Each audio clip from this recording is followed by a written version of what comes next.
Ladies and gentlemen, welcome to Spawncast episode 451. Very special afternoon episode or morning episode, depending on where you are, or nighttime episode. People in Europe were saying, "Oh, good, this is like prime time. It's 7 o'clock over here for the show." So I hope our Chinese Billy viewers are watching us. Yeah, Hello, China. Sean came across Billy realized a lot of our a lot of our videos are being redubbed there, and it's really funny to like watch us like completely out of sync, of course, with the audio and stuff, and it just doesn't match up to what we're saying half the time. But it's our voice talking in Chinese. I know it's actually impressive. But it's like I think it's mostly just mirroring most of YouTube there. So even if you don't think you have video, if you have video up and you don't think it's there, it probably is. So it's just pulling a lot of them. Sean, you could probably link a couple in the private chat or something so people can see what we're talking about. But it's interesting. It's interesting. But shout out to everyone coming through. Again, just it's Valentine's Day, so some people wanted to have the night for Valentine's night. So thought we'd go a little earlier today for that. Let me go around here. Celia, how you doing? Pretty good. It's the morning for me, so I'm waking up. I made some coffee. Excited to hang out. Good stuff. Good stuff. We got Radic here. Yo, what's good? Lots to talk about this episode. Pretty excited. Big reactions over there for your. Was that on Twitch you were on? I saw it. I retweeted it because I was like, oh, cool. Radic's reacted. Yeah, Twitch and posted on YouTube. Yeah, I was shocked by especially the ending of that state of play for sure. So we'll get to that when we talk about it for sure. Yeah, we have a few people left from the podcast to do reactions. So, and at this point with Sony, it's like, well, I guess that's Radic. So get him out there. Thank you. Yeah, it's difficult for me to live stream the thing and then also write everything down as it's going. And like the notes that I sent before the show, I was doing that I did all of that in real time.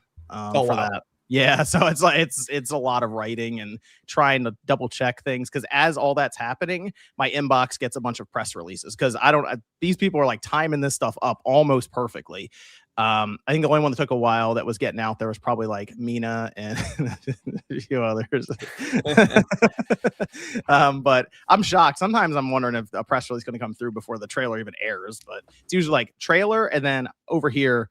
A minute later, the inbox gets an email. So yeah, and then later that night you have to record NewsWave as well. So you got a lot on your plate. Yep, but I record the whole thing, so it makes it a little easier on Evan to hopefully cut it up. Thank you, Eggs Benedict Arnold Fransby. Hey, shout out to Fransby. How's it going over there, Evan? Going all right. Fucking tired. Are those all figures back there? What is that? Yeah. Jeez. The rest of the commission I got to work on. That's how I'd be showing up at the tournaments. Those things wouldn't be painted at all. They'd just be plastic. Get points off for that. Not overcome. That's how it works. How you doing over there, Sean? I'm good. Good to see Sean on camera. No couch GT today. Well, I was filming tomorrow's video right before this, so also Fransby dropped 50. 50 gifted. Fransby did drop 50 gifted Spawnwave memberships. Shout out to Fransby. Make sure you drop him a thank you in the chat, especially if you got a membership. May or may not be Todd Howard, but shout out to Fransby for that. For coming through there. Hey, look at everybody in the chat. There it is. Fran, thank you. Thank you, Todd Howard. shout out to Fransby coming through. 50. God damn. Coming through. Yeah. All of a sudden a bunch of people just got some memberships. So shout out trying to make up for that direct appearance. It's good. Yeah, gotta bring it back around there. So obviously the big thing this week was the state of play, and went over pretty well, I think for the most part. But we'll get to some more reactions on that. Also had some games release. Sean got a chance to play actually a good bit of Mario Tennis. I was playing Neo 3. And so many games just came out that I'm trying to get to a bunch of stuff. And then we got a shadow drop on a game. So it's like it's all over the place right now with that. And with Highguard, which is the whole thing, layoffs. But we also had an interesting response that I have some questions about overall. But of course, you can check everyone here is on the panel down below in the description. Appreciate that. And appreciate people over on the Spawncast Patreon for supporting. And anyone who is dropping super chats. I see you guys. We're going to have some times here that I've already kind of allotted to break away from the topic and go through some of the super chats as well. So let's let's just start with some of the games we've been playing. I know Sean did a whole video today on Mario Tennis Fever, and I was a little surprised because we went into Mario Tennis Fever not exactly on a high note with how people were talking about the single player, but you came out of it actually pretty happy, Sean. Yeah. I said some stuff that probably rubbed some people the wrong way in my video, but Do you like a game? Is that what happened? well, that and the fact that I'm much more satisfied spending $70 on that than I am with Metroid Prime 4 and Kirby Air Riders, like by far. Okay. I can see that. I mean, it also depends on the kind of game, and like Metroid Prime was just kind of disappointing compared to what we were expecting out of that. Yeah, like I honestly think it's a I think it's a little better than the meta says. Like, yeah, if you want to buy it for the single player adventure mode, don't, because the single player adventure mode is really short and over half of it is a tutorial. So, kind of pointless on that aspect. But the actual game itself is fun as hell. I love that it goes very over the top with some of the things if you want it to be over the top. I think there's a great amount of content, because here's the thing. People kind of compare it to Tennis Aces and stuff like that. And they're like, oh, well, the single player was better than that. People are looking at Tennis Aces with rose tinted glasses. What is that noise? My mic is muted, so it's not me. It's John, I think. John, mute your mic for a second. Yep, it's you piece of shit. There's some weird, like, noise. You got a phone or a controller on your table that's just kind of vibrating occasionally. Yeah, it's something else for Valentine's. It is the day. But people look at Mario Tennis Aces with rose tinted glasses because when that game first came out at $60, there was nothing to do in that game. It was devoid of content, and over time they did a drip feed of content, and it got better. But no, like if you're I see there's a lot of anti $70 people, that's fine. But as someone who spent $70 on this, spent $70 on Metroid Prime 4, and spent $70 on Kirby Air Riders, my mileage is going to get much, much more out of this game, especially if you're someone who has people that come over or you like to play online, because the online is actually pretty well done as far as having a ranking system or just playing with randos and stuff like that. Super fun game. I made a video on it today. Go watch it. Which character did you play as? The 38 characters, right? Well, you have to unlock some of them, and it's mostly like do this mode, do that mode, do this tower, play this many matches and stuff like that. I am a fan of Boo. I think Boo is really cool. Nice. Okay, I did it. Is it any better now? We'll find out probably. In the next 5 minutes. It's only when you're quiet is when it happens. You're good. I don't hear anything. Good. Yeah, I think so. I was trying to use the StreamYard speaker. Like it'll cancel out whatever anything's coming out of the speakers, but I think it still picks up things that aren't voice. So it gets feedback from speakers or anything that's not like a yeah. So if I put the headphones on, it kind of cancels it out because there's no voice or noise getting thrown around from speakers. So it's StreamYard. It's fine. It's fine. Yeah, I played a little bit of Mario Tennis Fever, just like the campaign and stuff, starting it up. And they have mini games in there, which is funny, but you muted yourself. They haven't. Is this your first stream today? You all right here? I've never sort out the bugs, I guess. It's a game that I think I'll just play here and there for fun with like multiplayer and stuff. I don't know, the campaign, if I'm done 3 to 4 hours, it's fine. But I saw achievements are in there, which is funny. And Nintendo is like so close. But did you look at the achievements? You're talking and nothing is coming out of your mouth. I'm gonna assume you said no. You're not. You haven't looked at the achievements. If you look at the achievements, they're fucking dumb. It's like beat the adventure mode, beat all the towers. Like it's not really the bare minimum, right? Yeah, it's not. There's only like 5 achievements. So easy achievements in a kids game. Neat. Yeah, and I mean it definitely is for a younger demographic, but it's super fun. Like when I play the game, I have fun, and it's like, I don't know. No, I feel it. I mean, I boot up Windjammers. I have fun. Yeah, it's the same thing. It's just an enjoyable arena game. So would you say this is like your favorite Mario sports game? And since like the Switch 1 era. Oh Including God, Mario Basketball. I would say it's my favorite Mario sports game since the DS. Like, Oh wow. because I did love Mario 3-on-3 hoops. I did not like the Switch ones because of the way they would handle them with $60. Oh, it's my show now. Let's go. No. It's time to take out my dick and bring this whole empire down. Not the first time.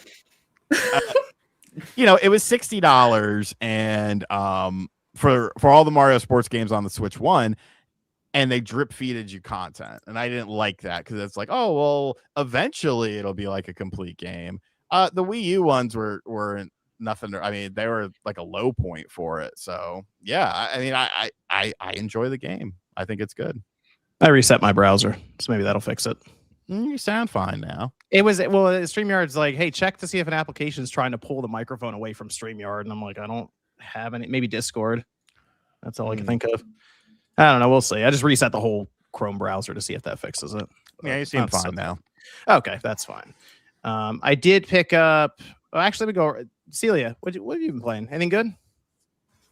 Yeah, I'm currently playing Dragon Quest VII, the reimagining or whatever that they made. I'm enjoying it. I love Dragon Quest in general, so just me being excited about the game fanning out. I've never played 7, so yeah, it's been cool. I've been figuring out the plot. I keep on. Okay, so no spoilers. Okay, I'm very still early into the game, but I'm assuming that the dad's gonna die because too many things are set up. Where like he's like, oh, can't go, I'm going fishing, but I'm a little nervous about it. And I was like, oh my God, after I come back, he's gonna be gone. And then he's back. So he didn't die there. It's very early in the game. So I keep on joking that, but we'll see. But that's what I'm focused on. The art style is really cool for it though. One of my kids is really interested in this game because of just specifically because of the art style, and you can just press the start, but like on the PlayStation, the 3 lines button now, but the start button basically, and it does auto battle, and it'll just kill whatever's in front of you for the most. So that's what they're playing. They go into battle and they just hit that, and it just wipes out whatever, and they keep playing the game. So honestly, that's such a great feature. Because like with the small battles, like it's fun, to play, the turn-based thing, like when it's a larger one. But when it's just like random slimes, it's cool just to slam dunk them real quick. But besides that, I've been playing a lot of Mina, recording content, blah blah blah. We'll talk about that later. Okay. Good stuff. And what about Radic? I think I should save it for the end of you're our playing play discussion. Some Yep. Sparta. Okay, yep. Yeah. Anything over there, Evan? Still just painting figures? Oh yeah, I gotta get through this. Okay.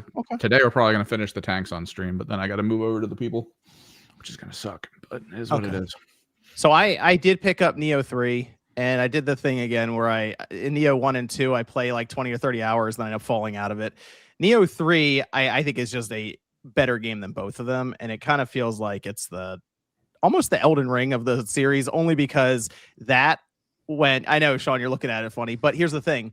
What Elden Ring did, the reason it appealed to such a mainstream audience is because it's a difficult game, but it's open world. So if you run into something that is really hard to beat, you can just turn around and explore something else, end up getting more powerful, and then coming back and just slapping whatever the boss or enemy was that was giving you a hard time.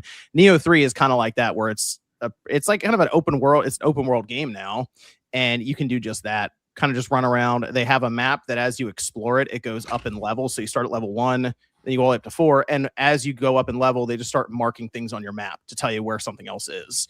And the only thing with this game is there is a lot of stuff they try to get you to collect, a lot of different stats for you to upgrade. And it's almost overwhelming, that and the inventory. Like your inventory, your bag, I think goes up to like 1,000 things you can collect at any one time, or if you have to sell something. And when you kill one enemy, they throw you like 4 or 5 things that you just pick up, like equipment pieces, items, whatever. So you eventually, if you don't clear that out consistently, you're going to get to the shopkeeper or whatever, and you're just going to be scrolling forever trying to sell stuff. So that's the only annoying thing. But you can switch between samurai and ninja on the fly, and there are some counters that you do where you switch styles to like reflect it back at the enemy. And when you're a ninja, that's what I've been mostly playing as Shinobi. It kind of has the speed of like a Ninja Gaiden. It's close. So it doesn't really play like older Neo games where you're a heavy samurai all the time. And I actually like that. It feels kind of like an open world Ninja Gaiden at different points, minus some of the, I guess, platforming. But I'm enjoying it. It's I'm like 12 hours into it actually, so I've been playing it a lot, and then I had to put it down for a minute because we had a shadow drop that happened. But with that happening, Romeo's a Dead Man dropped, and I tried to play that. They sent me a code early for it, and the thing kept crashing. Oh So no. I got 30 minutes in, and every single time, same spot on the PS5 Pro, crashed. So I had to wait and wait and wait. And then when release day got here, there was an update. And then after the update, I had to delete the game and then reinstall it. And now I'm able to get past it. But the day I figured that all out was the state of play. And I mean, there's a shadow drop. So and then High on Life 2 dropped, and I want to play that. It's there was tough a real shadow drop. Metal Gear. We're gonna get we're gonna get to that, the Metal Gear stuff. We'll get there. I heard you trying to convince Josie to actually finally start the epic journey that is Metal Gear. She needs to. It's a great franchise, and all the good ones are going to be available on all platforms very soon. I played MGS1 for the first time last year via the Master Collection. That's a I shame. I should have two- waited. I played 2 back in the day, like in 2009, 2010, something like that. But playing MGS1 for the first time, I was like, wow, this game is like really compelling. Like I'm enjoying this game way more than most modern games, which is a testament to how great it was. Like the fact that I had to like look at the actual physical copy to get the codec call, I was like, yo, this is so sick, dude. Like I love out of the box stuff like that in the video. It was a crazy experience back in the day when it wasn't necessarily social media or internet or anything, and you're kind of siloed off in your living room or bedroom, whatever, playing the game, and you had to kind of just come to terms with some of the stuff on your own, like some of the fourth wall breaking. It was an interesting time, but that is a game that I think just the ideas still stand up today. Oh, for sure. Maybe the controls are like, but I'm playing through it now because of the thing that just happened with it. And we'll talk about it.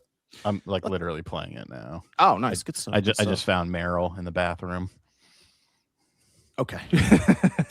Well, how fast did you get there? Because they're the one where like it was crazy. All these different things about it. Where depending on how fast you get to that point, she'll be doing different things when you when you find her. Yeah. No, you're talking about the prison cell. The prison cell. Thank you. I've already.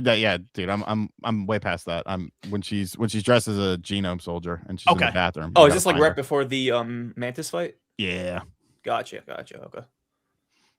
Let's start with Highguard. Actually, let's just get this one out of the way.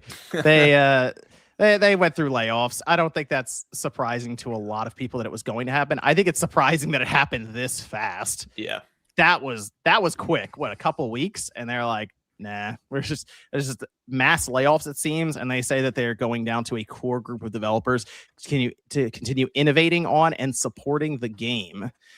So not exactly sure how many people were laid off, but it seems like a substantial amount. So almost like not necessarily skeleton crew right now, but much smaller. And the thing that really made headlines is a person that was laid off.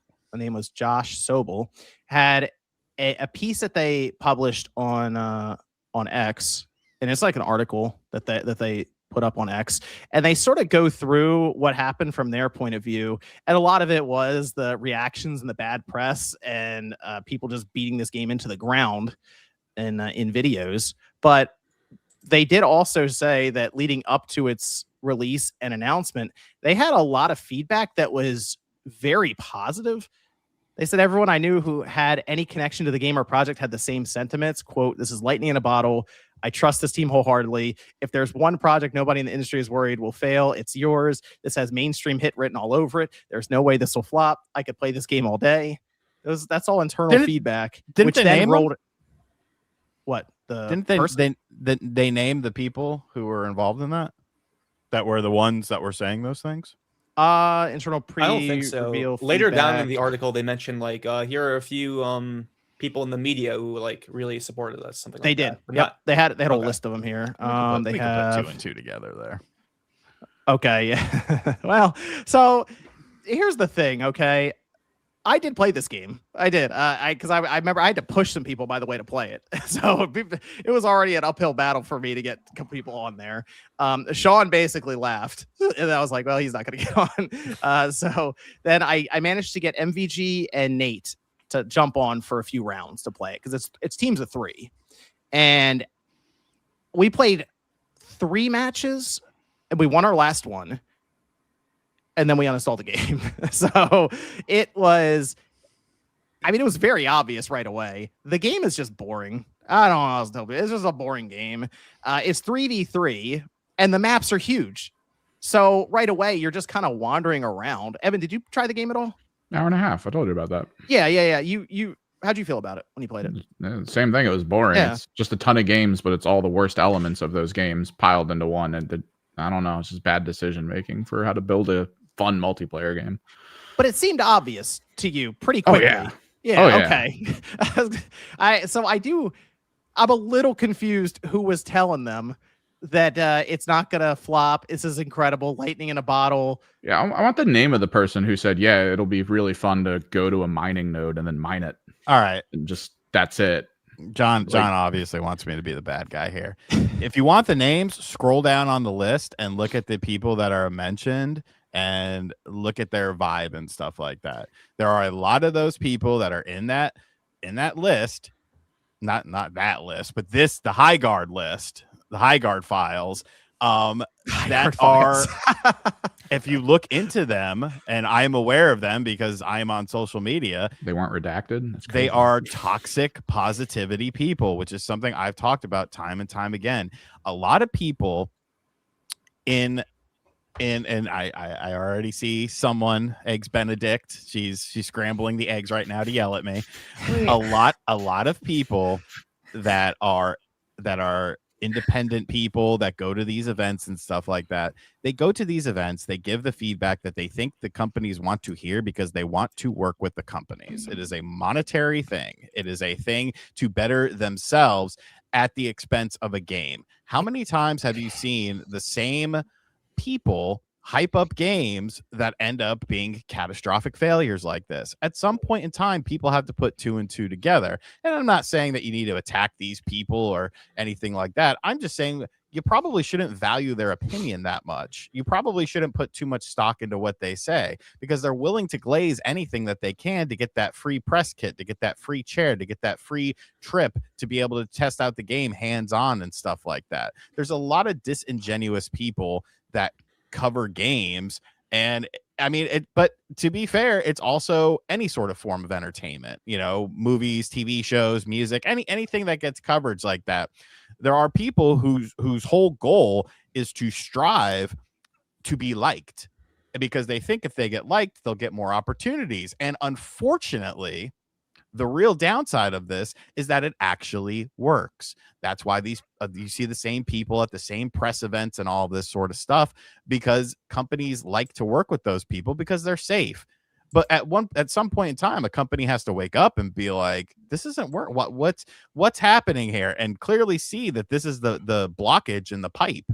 You need people to give you real feedback. You need people to be like, hey man, this sucks. You got to change this. You got to do something like that. But people are deathly afraid to do that. John just mentioned he got a code for Romeo is Dead, correct?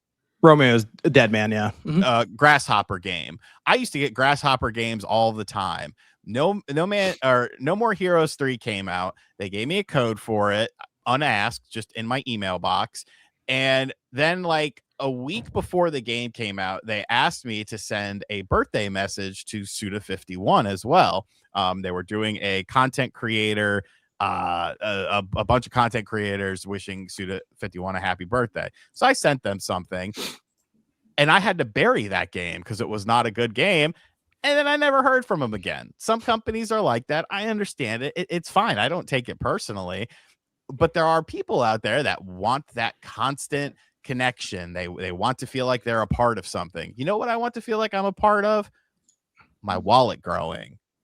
And if it by doing it with how I actually feel about stuff, I sleep a little better at night. I do wonder, because they say it was 2.5 years of development for Highguard before they released it, and they announced and then released it pretty close together. And that creator event happened pretty close to release as well. I don't think there was any changing it at that point, but I kind of feel like they were looking for that positive feedback though, Sean. I like, if let's say you went to the event and let's say you went there and you were like, this is not good, or Evan rolls in and immediately buries it and leaves or something. I feel like they might just disregard that comment and say, well, yeah, but then these people said it was good, so it's good.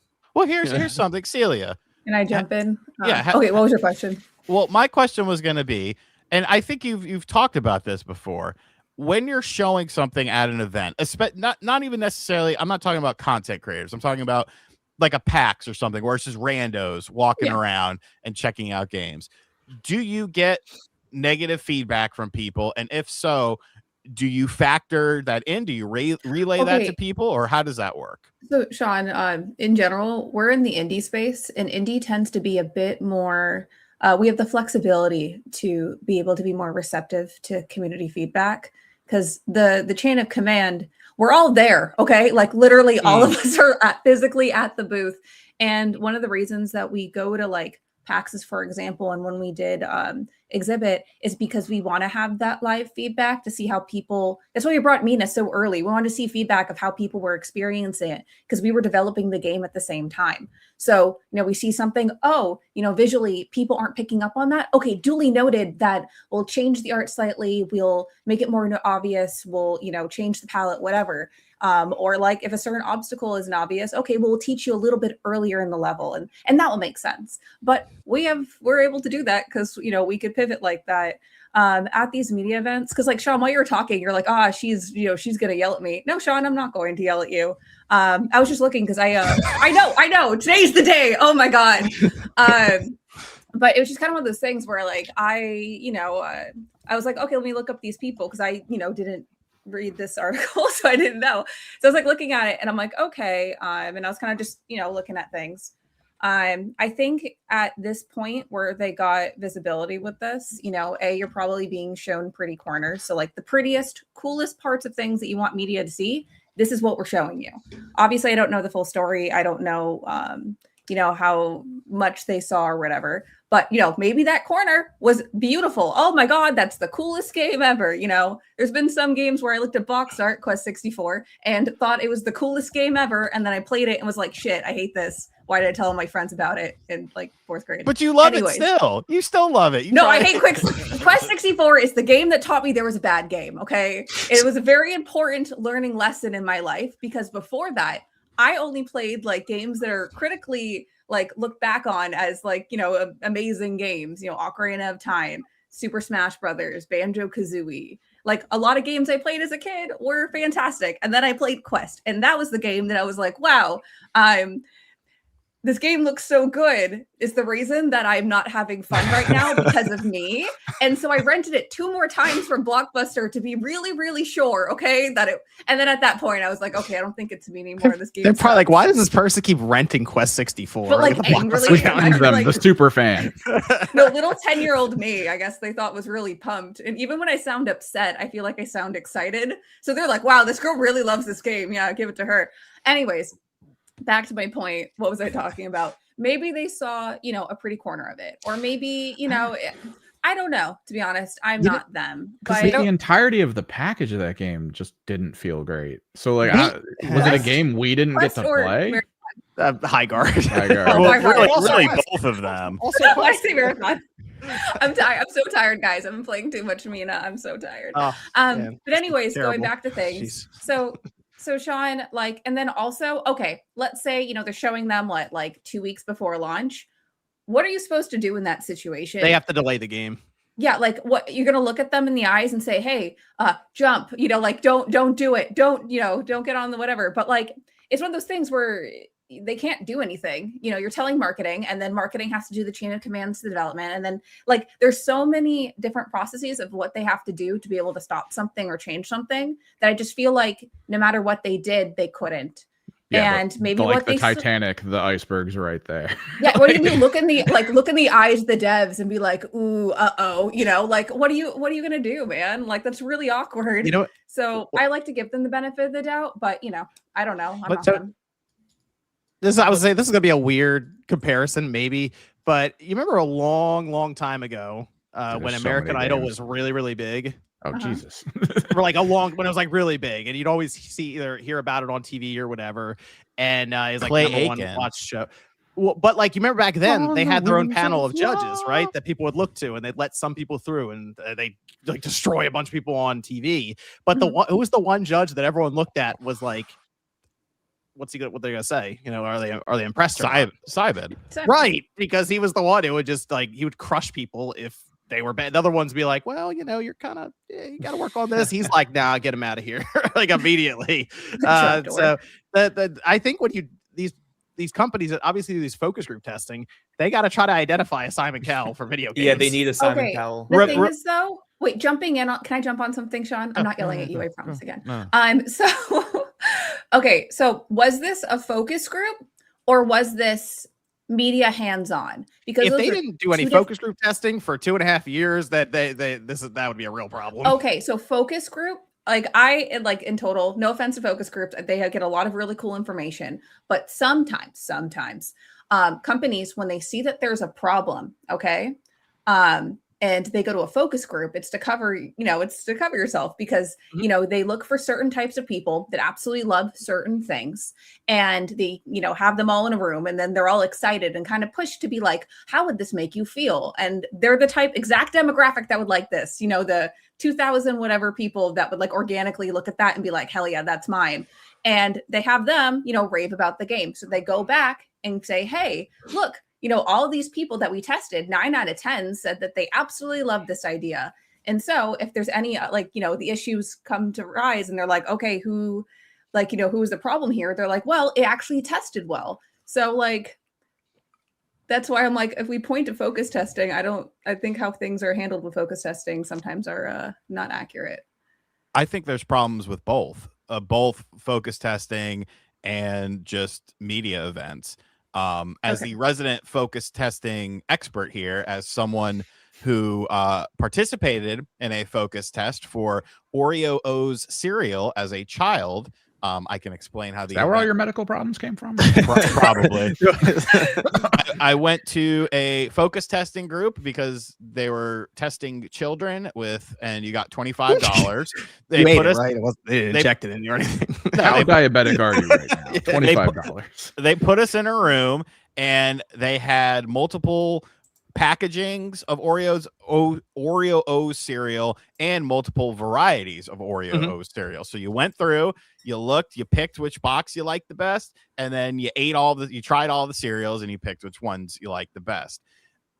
I think a child would actually give you a more honest answer. Focus groups approve everything. Focus groups improve the television Amico. They were like, this is awesome. And people gave $11 million to that. So I feel like, focus groups can be a bit skewed. And then when you get to the media side of things, the media has glazed in general, not calling out, individuals, but for the most part, I mean, John, we've had this conversation a million times. When was the last time that you saw like a game that had like a bit of a budget to it, a bit of buzz around it, that got a bad preview that people Metroid Prime 4. Okay, I'll give you that one. But in general, that's the one that I can really think of is probably that. In general, Redfall. Those games awesome. Okay. Redfall's gonna be amazing. Well, I just had lunch with Phil Spencer. He gave me a chicken sandwich from Chick-fil-A. Like, you know what I'm saying? Like, I just feel like it skews positive for previews. Yes, and you have, and when it's the same people who seem to be going to these things, it's like, I don't know. And I understand it, to some degree. I just think that there is a disconnect that is happening with gaming right now, and part of that has to do with overly toxic positivity people who just tell everything, yes, this is awesome, this is great, it's going to be the next big thing. Because at the end of the day, what do they have to lose? They don't have credibility to begin with. So, they're going to tell the companies, the game is great because they could get more opportunities from that, which then helps them in their career. Yeah, and I mean, if you think about it now, the sector they're trying to break into here is the live service shooting, like not necessarily even the Fortnite stuff, but like your Counter-Strikes, your PUBGs, Arc Raiders, Apex. Content creation cycles. Like it's going to be in front of everyone all the time. But just how competitive, even Rust, I think, was mentioned when they were going over all this, how competitive that is. If you look right now on Steam, the top 5 games account for 3 million players, and it's all those kind of games. So you have to convince people to break away from that to play your game, and it has to be really, really good then. That's a whole other thing. It's like I'm not a huge person who plays these PvP games. I've dabbled in lots of them, this, that, and the other. But if you're someone who plays only Fortnite, or you play only Rust, or you play only Counter-Strike, or in this case, because Arc Raiders ended up being a success, what is your game offering that is you're not looking for the player base for a new player base? You are essentially trying to steal from an existing game's player base. Right. And if you're not bringing anything new to the table, you're just bringing a conglomeration of ideas. Like, and I never played Highguard, but obviously visual style, gameplay style seemed a lot like a mix of like a Fortnite and Overwatch sort of stuff. If you don't have like an identifying factor, how are you going to get that audience? You played Rainbow Six Siege though, right? Oh yeah, we played that a bunch. The first thing you do in Highguard, they go fortify your base, and you start thinking, oh, cool, like Siege. They give you 4 or 5 barricades, 6, I think, per person. And they're like, all right, go ahead and fortify your area. And all but you then do there's no buttons. deployables, No. and honestly, the more you think about it, with how those base battles work, it might actually be better not to fortify and just blow out your own walls. That way, every time you respawn, you can just see people. Yeah, because Like, otherwise it blocks them off. Yeah, it's really funny. I don't know. It's like somebody really liked Rainbow Six Siege on that I guess on that team, and they're like, we want to do this, but we don't want to spend a lot on it. All right, I guess. I hope, I would like the industry to look at this more through the lens of, okay, we need to rethink our review process, as opposed to, man, these content creators really hate games. So I hope that's how they think about it a bit more, because when a game comes out like Arc Raiders and it's just good, but you look on YouTube and stuff, people are making videos and they get hundreds of thousands of views of them just playing Arc Raiders, going around saying hi to people, doing PvP or PvE stuff. If a game's just good, it's good. So yeah, not only has to be good, like it has to be good enough where people are willing to spend money on it. I feel like that was a big thing. It's like, even if it's like what the player base is now, like what, 3K to 5K average for Highguard right now. I think there's 2,000 people on maybe right now. Yeah, something like that. And like, how many of those 2,000 people are actually like spending money on cosmetics? But that was the thing. The last time we talked about this, there were people in chat saying that the creators were talking about wanting a niche community, like a strong niche community, and it's like, they have it now. It's a very small 2,000 people community that's not going to fund them. They achieved their goal. Like, oh yeah, in that case, yes. It says there's 1,900 people on Highguard right now. And something similar, like we don't have to get into this, but like the 2XKO news was shocking to me, because like I felt like that game just came out. It was a week. A similar thing with like a week, 2 weeks. Yep. And then they had to cut down their staff from 160 to 80. So not a skeleton crew, but it clearly didn't make enough revenue for them to keep the team. And thing is, I think 2XKO still has like a year or 2 left of support with like characters and stages. Highguard, I don't know, man. Like maybe 6 months before a shutdown, which is sad, of course, but like it is what it is, right? I mean, with how much money gets thrown around in the development process, people, they got to get real fast with each other. That's it's unfortunate, but there you go. Highguard probably, I assume, just going to slowly fade away, but we'll see. Hell of a run. Yeah, well, sure. A few week run there. Let's go over to the Sony State of Play. I wrote actually everything down that was there.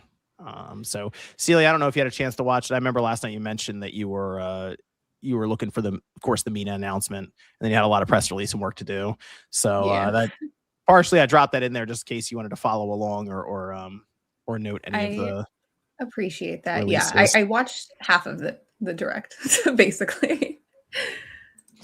Well, they so we'll just go through it now. It was like an hour and 10 minutes. It was like a legit show. There was a lot of stuff here, and I thought the pacing was good for this. I never felt rushed when I was writing things down. Sometimes, I'm sure Sean knows this too, when we're writing stuff down and we get hit with like a sizzle reel. It's so hard to keep up or follow along or get the titles down for the game and the release dates.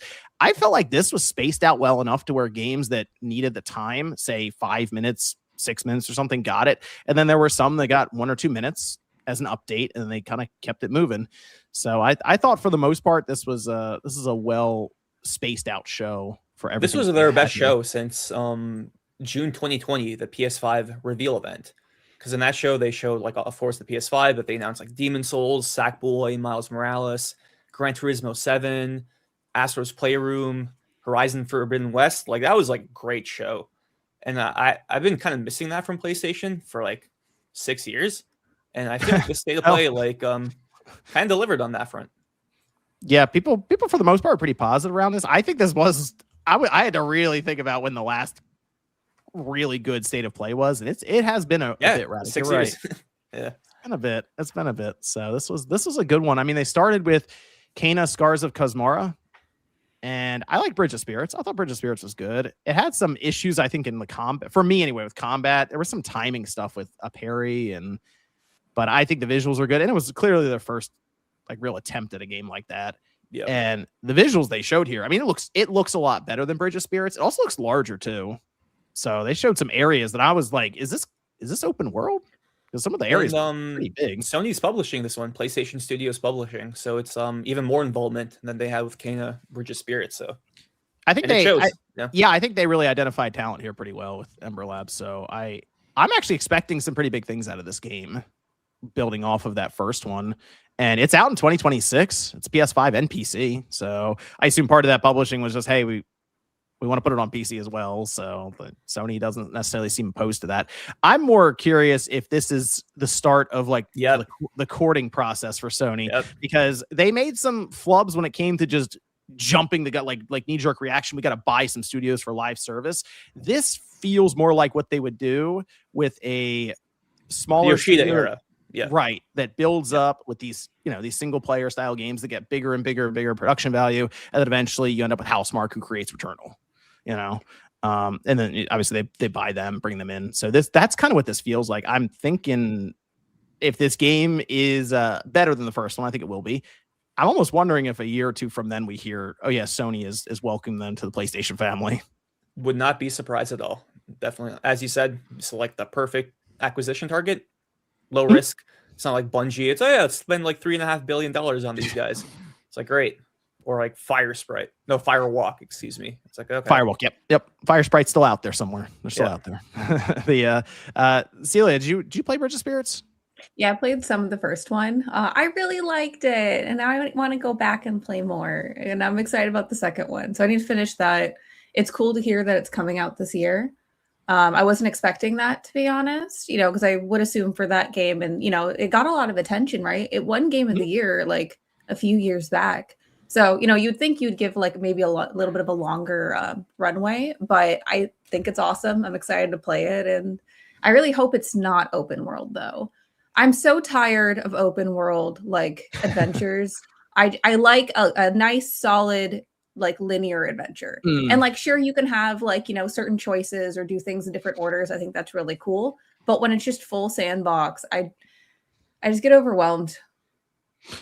I think they showed it off almost as, this is where I'm kind of unsure, almost open zone. Because they talked about biomes that you go to, and it might be in order as you're mentioning as story beats. So you almost teleport from one place to another, and then you're there, and it's like a open area, but it's not this massive sandbox open world that connects everything.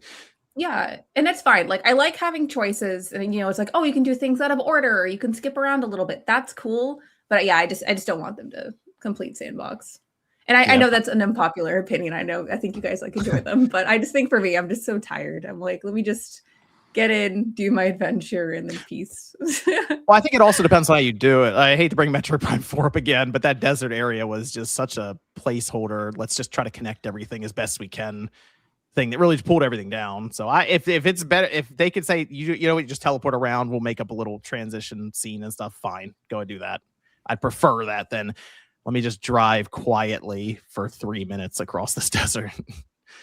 Then we had Ghost of Yote Legends, the multiplayer. It's gonna be online co-op up to 4 players. It's coming out March 10th. I didn't get as into Legends for Tsushima. I played it maybe a hour or two, and I was like, it's fine. And I kind of moved on. I'm wondering if this is gonna be built out a bit more. So I have the tweet. It has like the same modes from Tsushima Legends. So a story mode, 2-player campaign with a series of 12 missions. I think that's 3 more than what Tsushima had. Incursion mode and survival mode. This looks great. Like I thought Tsushima Legends was a surprise because I did not expect like co-op in that game at all. And 2 was pretty damn good.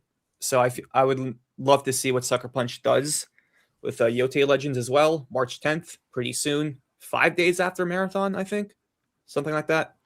Yeah, that's going to be interesting to see how that. I mean, they're different audiences. It's free, right? Like. So yeah, it also goes in as a free update for the game. Yes. Yep. Yeah. So you can just pick it up there. Yeah, I always like how Sucker Punch does like a random weird thing. Like with Infamous 2, I always bring up the user generated content missions that people could like make their own like parkour maps or story missions, which is cool. So I like them experimenting. It's kind of funny to me because I always feel like Tsushima Legends or like Yote Legends, like this could be its own standalone live service game because like Tsushima Legends was popular enough. But I am kind of glad they are treating it more as like a 360 PS3 era. Like, hey, here's like a side mode. It doesn't have to be a live service. I'll probably get like a year or 2 of support, and that's it. And everyone's fine with it. So I'm cool with it. Death Stranding 2 PC. Evan, are you on this one? Maybe one day. I mean, it's a long game, and I don't like playing those in really broken up fashion. So if I think like, I've got like a week, I can knock it out, and maybe it's a good game. It is. I mean, you like the first one, so if you like the first one, you're probably gonna like the second one. But it is. It's out March 19th, so next month. Ultra wide is working on it too, which is not surprising, I would say, because like Sony didn't publish the first Death Stranding on PC.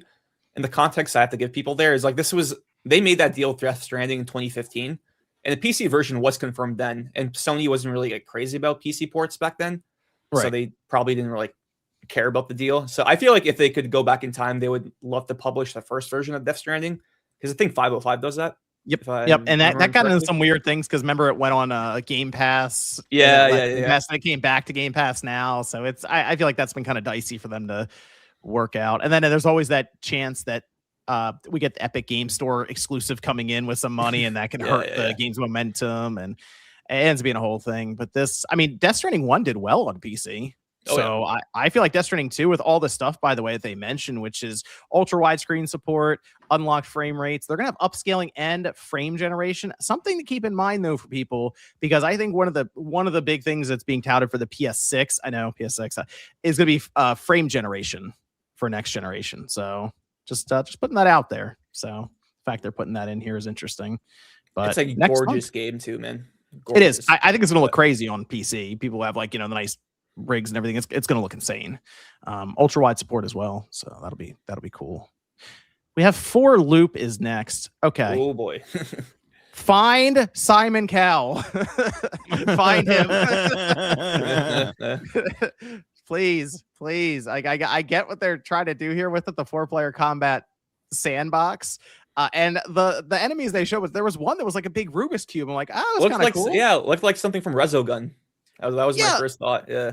Like they show the process of the person being reprinted if somebody gets back to the base. And I'm like, okay, there's some cool like stuff that's stitching all of it together. I get it, but man, you gotta find that person in the focus group who doesn't like it. There was a lot in that video that I cut up that looked a little jank to me, like the way the enemies move around and kind of like get rigid and like walk diagonal and they like spin really quick. Like there was weird moments when I was watching it. It's like, what's happening? Why is this in this trailer?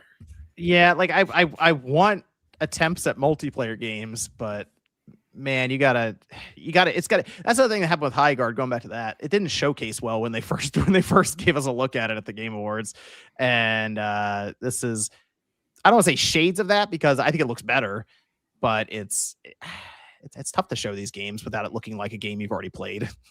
So, find Simon Cowell. Yeah, this game has definitely has an uphill battle for sure. Like I know the guy made Left 4 Dead, but that was like what, a decade and a half ago now. Yeah, that was a different time. I mean, when Left 4 Dead came out, it was insane. You know, it was unique. Great. Yeah, it was awesome. So that's the thing. The industry, it rapidly moves and accelerates now. So Pragmata and Resident Evil Requiem were both shown. I don't really need to see any more of these games. Me too, man. I'm getting Resident Evil 9 immediately in a couple months or a couple weeks, sorry. But Pragmata, I'm getting in a couple months. I'm sold on both of them. So I'll be picking both up. I don't know. We've played Pragmata at this point through the demo, so I'm good. Let's get it here. I'll play it. Yeah, this was PlayStation saying, yeah, we still have a relationship with Capcom. Don't worry. And that's pretty much it. That ending though with Leon going back to the station. It's that game's gonna. I think that game's gonna be awesome. Let's get to February 27th. Legacy of Kain Defiance remastered, HD graphics, third-person camera, all kinds of bonuses. Apparently, there's lost content that they're adding in as well for this, like a sequel that didn't come out. Dude, did you also see on the PS blog? They didn't show this in the state of play, which is weird. The 2D one, there's Legacy of Kain Ascendance, which is like I don't know if it's like a Metroidvania or a side scroller, but it looks pretty sick. Like it sounds like a whole collection going on here. This is interesting. Huh. Yeah. And the thing is, Legacy of Kain Defiance went to the Classics catalog last September, which was when I saw this, I was like, oh, okay, like they're doing a proper remaster, and like you said, like the demo of the canceled sequel sounds really cool. I'm very curious to check that out. I love Kain, I love Raziel, I love those guys, so this is a day one for me. Let's see. Then we went into Brigandine Abyss, which is super random. Whoa. No Brigandine slander. It was just super random because we used to have a PS1 Brigandine game back in the day at the store, and it never sold, and we always just would randomly look at it when we walked by. I rented that crisp copy of it. It's good. Never sold. Oh, you did. Oh, you did. Wait, strategy. Yeah, strategy RPG. Because he had the PS1, I had the N64. Okay. Enjoyed it. It's fun. I just for some reason it was like this blast from the past. Like, oh man, that's right. That's the game that never sold, but it looked interesting on the PS1 rack all times. It's one of those games where it's like a million hours to do everything because multiple characters and shit. Well, that's coming out sometime 2026. So there we go. Dead or Alive 6 Last Round, June 25th, and it looks like they're adding in a bunch of the characters that they originally released as DLC, upgrades for the PS5. And there's gonna do a free-to-play version. I don't know what happened to Dead or Alive. It seemed like it was more dead than alive there for a bit. It's still dead, John. Okay. Here's the thing: it's so that you get the DLC that released, but then they're adding more DLC. I saw that part. Like, what are you doing? Like, what are you doing? Like, they are working on a new one, but like, let this die. Like, please, like. Let this game die. You've been supporting it for a long time. You've already done a free version with the original game. I feel like people used to talk about Dead or Alive way more even 10 years ago, and now no one talks about it. It still wasn't a lot, but it was a decent one. Like on the I remember when it came out on the 360, it was an insanity with that game. PS2, loved it. It looked great. You know, it was one of the showcase for the Sega Saturn as well. And now it's, I don't know what happened to it. I mean, even on the original Xbox, and that came out, Dead or Alive 3, and then Dead or Alive, they put that like as one package, and you play online with it. It was so cool looking. Dead or Alive 3 was gorgeous. Which is the one with the Halo character? That is Soul Halo Calibur 4. Was that in Soul? No, that was Dead or Alive. Yeah, there's a Halo character. Yeah, it's not Master Chief. It's like an OC. No, it's like a Spartan. Spartan 458. Yeah. It's 4. It was 4. That's yeah. what okay. Yeah, that's what I thought, because that was a big thing when 4 came out on the 3 was an early 360 title. 3 they did on the original Xbox. Remember they packaged it with like 3 in 1. It was like a dual pack. Am I misremembering? I remember having the dual pack on the original Xbox. It was like it came as 2 as dual pack. Oh, you're So okay. You're right. You're right. Sorry. It's like cardboard sleeve for them, but people would always go online with Dead or Alive. I remember that on the Xbox. There it is, DOA 4. See, look, the chat's on top of it. Stuff.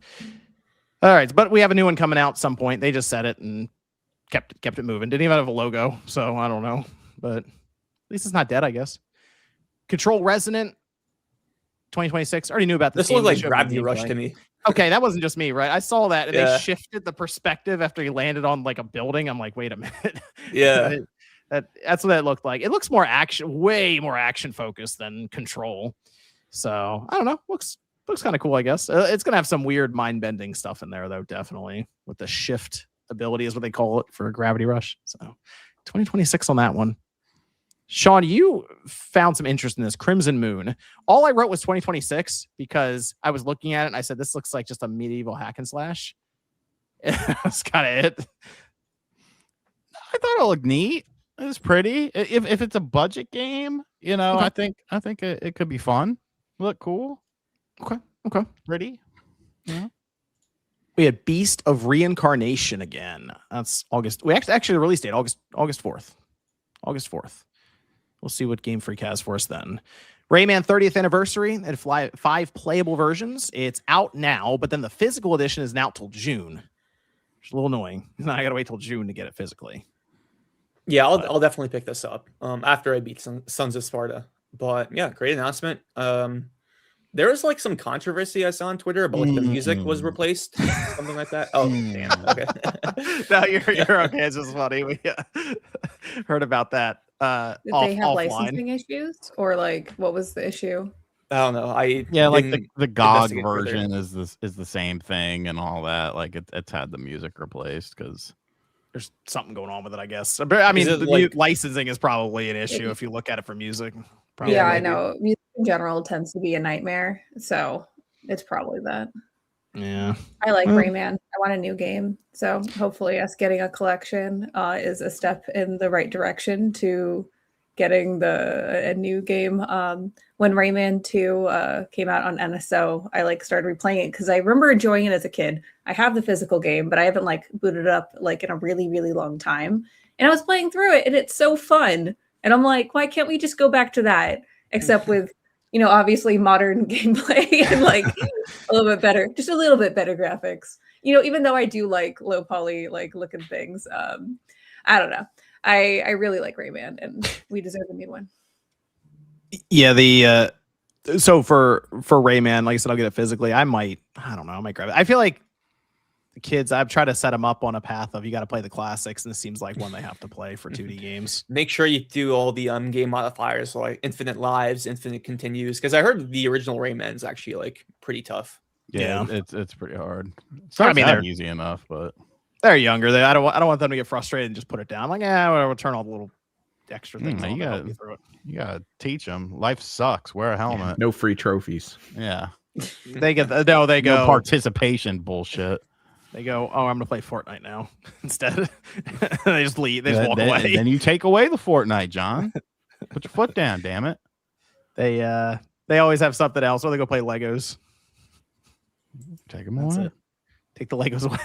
I have so much No, room to beat Rayman. Yeah, you have to beat Rayman. The licensing with music, though, I mean, there's so much stuff that just really messes up in gaming, going back for preservation. That Xbox backwards compatibility program that was going on, and everybody had the wish list, and you could mark off half that wish list probably because of licensing issues. Yep. So it's a shame. Any Marvel game not happening. Yeah. We had Mina the Hollower. Eggs Benedict Arnold. It still just says, it's weird. It still just says spring 2026 here. Yes. That's new information. The eShop. Okay. It takes time for that to change on the back end. So, everyone's like, oh, is it only coming out this year for PlayStation? I'm like, no, it just takes time because you can't submit it because if it shows up, on another platform with the date that we are announcing, that's a conflict of interest. So yeah, we're really excited to finally have a release window. We will be announcing a release date once we submit to platforms, and that's coming up real soon. So I'm so excited to finally get Mina out there in the world. And right now, the demo is available on PlayStation 5. It is the same demo as you guys got on Steam and Nintendo Switch 1 and 2 and on Xbox Series X. It's because the demo is the tutorial of the game. That's why it's not unique and different. Why would it be? It's the beginning of the game. If you play through it, your save data will continue on once you start the game, once it's out. Or, you could, change up your thing and play it again and do whatever you want. The game is really, really cool. I'm so excited for people to get their hands on it. One of the beats that we did was we announced that Mina is much larger than Shovel Knight Treasure Trove, like with all the Shovel Knight games combined. Because a lot of people were like, hey, you said you need a little bit of time to polish the game. And they're like, it's been a couple months. Why is it taking so long? And we're like, well, we have really high standards of like seamless gameplay, and it is a very large game. So, we gave ourselves the time to go through each pixel and make sure everything was perfect. So yeah, that's why. And we're so excited for this game to come out. There's so many cool things with it. I've been playing the game. I've been playtesting the game a lot just to make sure everything's chill. There's like over 60 trinkets, which is like a bunch of abilities that you can like yes and. So like they stack. So like if you have one thing that like lets you jump higher and one to like do different things, you can combine them for different gameplay. It's really cool. We'll have more to talk about, but go play the demo. It's fun. It's what was great about Mina, and I want you to take this as a compliment for the game. When it popped up, and because people look at Mina or like will ask about it, like, oh, is it going to be in this indie showcase, something coming up? Full state of play, Mina felt like it was right there with everything else. There was no like, oh, is this is like the indie section or something? It's like, no, Mina's it's alongside of all these other big releases, and it fits in. So I'm excited for this game to come out. Thank you. Yeah, I know I'm a biased source because obviously it's like, my job, but I think this game is a worthy successor to Shovel Knight. We did it. So I'm really, really happy. So I'm excited for you guys to check it out. That chat for Sony, when it was going, the live chat was rude to a lot of stuff. Seemed like they were pretty happy with Mina. So I'll give you that. I appreciate that. One person called it Unk. And I was like, I had to look that up. I was like, oh, okay. I mean, yeah. It's retro. Yeah. Kind of retro inspired. Yeah. Absolutely. Mina the Unk. Yeah, Mina the Unk, man. I guess we earned that title, I guess, by being old. We had Neva Prologue, and that the first one is going. Well, technically that's a prequel, but the first one is going into PlayStation Plus actually this month, next week. So you can also check that out there. And then this is out February 19th, so a couple days after the first one goes into PlayStation Plus. Yako Shinobi Ops. Yako Shinobi Ops. I thought this was going to be like a Tenchu game. Yeah, I was a little disappointed when they showed the game. It's Diablo Tencho. Yeah. Well, and the thing of it is the kills looked fucking awesome. And then they're like, all right, let's zoom out that camera, and they have a weird graphical art style with the the vision cone everywhere. QB vision. Yeah. But then when you die, it looks fucking awesome. But then we have to go back to this. It's like, oh, okay. It's not out till 2027. So here's the pitch to them. Think about the camera maybe being down closer to your character and a little more over the shoulder. Yeah, more like Tenchu rather than an RTS. It did kind of have that feeling of where you see the awesome like cinematic cutscene, and then they show the game and it's zoomed out with like an RTS. Yeah, every RTS game ever trailer. Yeah, it's like they're so close. It also made me realize it would be awesome to have a new Tenchu game like that, like a full on Tenchu. No, yeah. Does From Software own that IP, or is that tied up with somebody else? I think it's tied up with From Soft. I think it's Katakawa, I think, who has part of it. Oh, that's a good question. I have to look exactly. That's one of those IPs where it's like it's kind of unsure who has it right now. Because maybe chat will help verify this. I remember reading an article that when From Software was developing Sekiro, it was originally going to be a Tenchu game. But then, like, it expanded into its own thing. So maybe From Software still owns it, but I don't know. Let's see. Then we had Project Winless, which is a. I was cracking up at this game. Oh, I thought I said something. I thought I mispronounced it or something. The big No. chicken that would dual katanas and was just lighting everybody up. And the thing of it is like, if this was a comedy game, okay. But they were dead ass. They're like, look at this giant chicken man based on South Korean mythology. And like, I looked it up.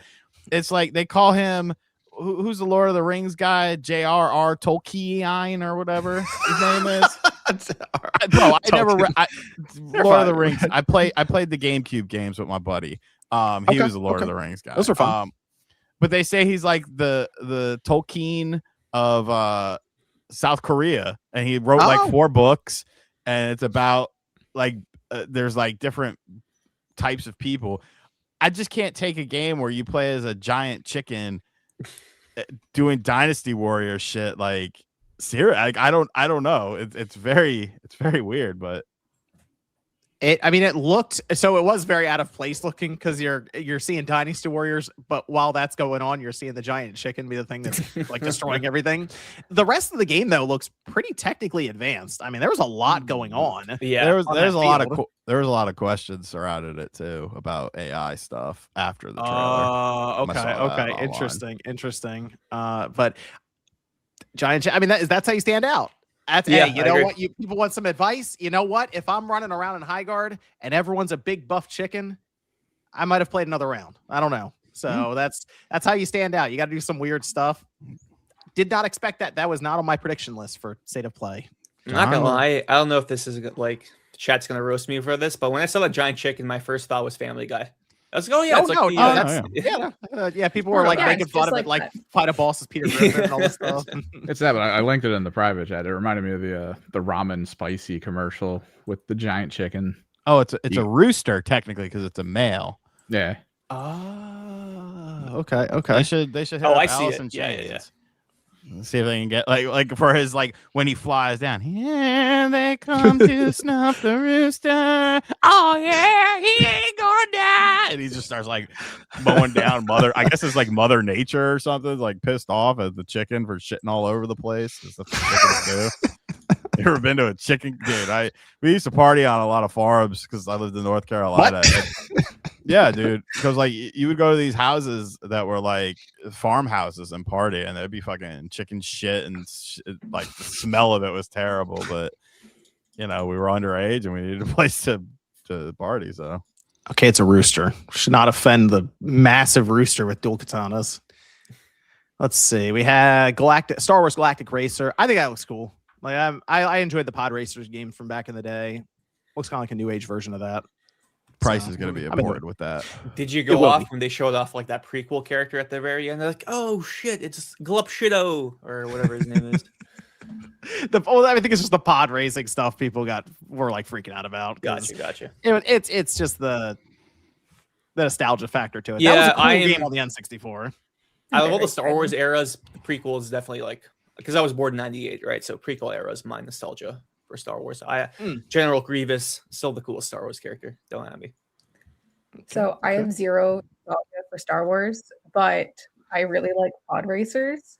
So fun fact, before I knew what Star Wars was, I played pod racers with my cousin. And so it was just cool space game because like no one showed me the movies and my sister wasn't a fan. So I didn't know. None of my friends like Star Wars. So like I didn't know what it was till like middle school when the new movies came out. Well, not new.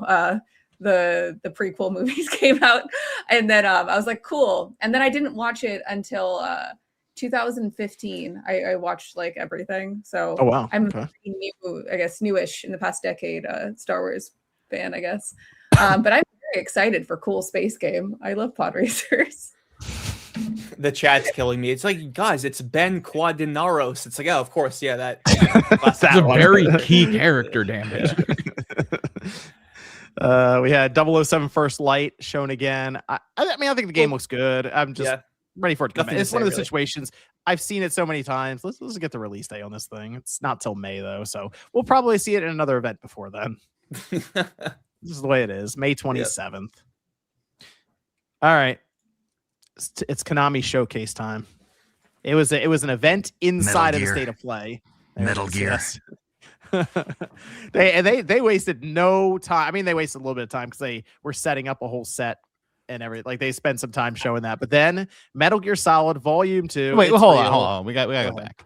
Okay.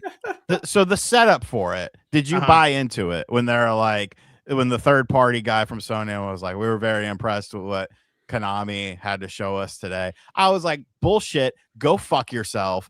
You're a liar, just like everyone else is. And then it was at the Konami esports arena. I was like, they're about to show some fuck ass soccer football game, and I'm gonna punch my screen. Like, did you buy it or did you doubt it? Did you watch my predictions for State of Play?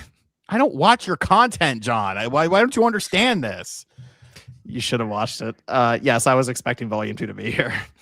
That was one of my predictions too. Yeah, Metal Gear Solid Volume 2 was. See, I didn't do a predictions for it because I don't know. I feel like people don't really care about what I have to say about PlayStation. Sometimes I kind of agree with you, Sean, in the way the way they were setting up. They never really did that for any other third party in a State of Play. I'm like, all right, where is this going? And then you see the Konami logo pop up on that red screen. I'm like, okay, yep, here we go. Yep, I was expecting this Volume 2 to be there, and it was. And you know what? It's a full-on port of Metal Gear Solid 4. It doesn't seem to be emulated, nothing. It's just free. Full-on port. Oh, wait, there it is. Free. Okay, there it is. Yep. That's the one. I can't reach mine. That's back Yeah, it there. turns out I was going through my PS3 games, so I was ripping them to that Super Slim. And I think I have like 2 or 3 copies of that game for some reason. You should, John. So my big question for the Metal Gear heads here, are you guys surprised that it's like there's no Portable Ops Plus, and the Acid games? So I feel like with just the 3 games, it's kind of light on content compared to the first collection. Because that game had like the NES games, the digital PSP graphic novels, Metal Gear 1 and 2. I think it almost sets up for a potential Volume 3, which would be like the if you might not remember this, they used to do a lot of Sonic compilations on like the GameCube, PS1, and PS2. PS2, sorry, and Xbox. And they did one that was called the Sonic Gems Collection, which was just all of the weird Sonic games like Sonic R, Sonic CD, Sonic the Fighters, and stuff like that. I think you could do a Volume 3 with like Revengeance, the other PSP games, stuff like that, and like and do something like that, because there is a lot of stuff that you can pull from. You know, maybe like do a fucking because we got both Acid games, you got Portable Ops Plus, Revengeance, do some weird ports and stuff like that, maybe some beta builders. I think you could get away with potentially doing a 3 in the compilation in the series, but I really don't give a shit if they do or don't, because Metal Gear Solid 4. Yes. So it's. I mean, I feel like that probably took a lot to get Metal Gear Solid 4 over as well. Like that wasn't on the level of 1 or 2 or 3 in terms of porting it or emulating it. That PS3 is it hurt this game's preservation status for the longest time, and it seems like it's going to have lifted frame rates. The frame rate's going to be better here. Resolution's going to be higher. Everything. Yep. So they're going after it. But I asked this question on Twitter: are they going to bring this guy back in the cutscenes? Because like one of the characters does hold a PSP, like an official PSP, which is so funny. And they have like a PS3 controller. There's like an iPod in there, I think. Yep. They have like the Sony Walkman. There's a lot of crazy shit in that game. I still need to play it, but like, yeah. Can we ban this person, please? For this fucking hate speech slander. No one's a Metal Gear Solid head. What? I'm telling you, if you get in the Metal Gear Solid even now, still holds up, and there is an entire rabbit hole to fall down with that franchise. If you just like Radic, you said you just played the first one last year. Yeah. Last year. Okay. Did you get into 2 yet? No, I played 2. 2 was my first Metal Gear game back in 09, 20. I beat it. Love it. Yep. I love Raiden because of that. And I played Delta for the first time last year when it came out. So I did 1, 2, 3, Ground Zeroes, and a little bit of 5. So 4 is the one that I'm missing out on. And I got to play on my PS3, man. I just have to. So did you what'd you think of Delta? Oh, I thought the story was phenomenal. Yep. Like the last hour where it's like a reveal after reveal after reveal. I'm like, yo, what the fuck is going on? It's one of those endings where you just kind of sit there after the credits for a minute and go, oh yeah, okay. That's exactly what that's so funny. That's exactly what I did. Yeah. Yep. It's good. It's good. So is this Is this it, Celia? Is this where you're going to you're gonna find your way into Metal Gear now? I guess I have to. Like, I don't want to be the no Metal Gear loser. So I'll. Well, you and Josie are no Metal Gear losers right now. Oh, I guess we are the crew of that. Maybe we'll make T-shirts and then play it. I don't know. Well, wait a second. You're going to too many games, aren't you? Yes. Solid Snake is going to be there. He is Oh actually. my David, gosh. David Oh, is he Hayter's gonna be actually? there. Oh, Yes. shit. David Hayter's gonna be there. We met him last time. Sean didn't go, and then he was mad because I made him say that RGT sucks in the Snake voice. I still have that video on my computer. Okay. Uh, I gotta- David Hayter was boot up actually sound. cool, though. Yeah, he was cool. He was actually hanging out with us in the green room for. He better longer be than cool you'd because expect. I'm bringing my fucking I'm bringing a You'd be in the figure from green room. sign. You're gonna be in the green room. You pull Oh, your we whole didn't do box out. Be like, here's these games. Here's these figures. Yeah, dude, you got to get the original, the McFarlane Metal Gear Solid 1, well, and 2 figures signed. I got both of those men on card. Okay. Like, who That's, has that? That's such a deep cut sort of thing. I think it's. I do think it's definitely worth playing the first ones, though, Celia, and see what you think. Well, Like now overall. it is. Well, first we haven't even mentioned the Ghost Babel is in Ghost the Babel collection. also in there. Yep. Ghost Babel Is that was canon? Ghost Babel is not canon. It was a Okay. Game Boy Color exclusive. However, it is an excellent standalone game. Presentation values are way beyond what the Game Boy Color was thought to be capable of. It's a fantastic game and a very, very expensive game. It is. CIB, it goes for like $400+ nowadays. Loose, so- it's 150. Yeah, Kinda crazy. So you've got that. You've got Peace Walker, which I mean has been released. It was on Previously? PS3 as well, right? Yeah. Yeah. Yeah. Well, it was originally PSP, and then they P did Peace and Walker PS3. HD. Yeah.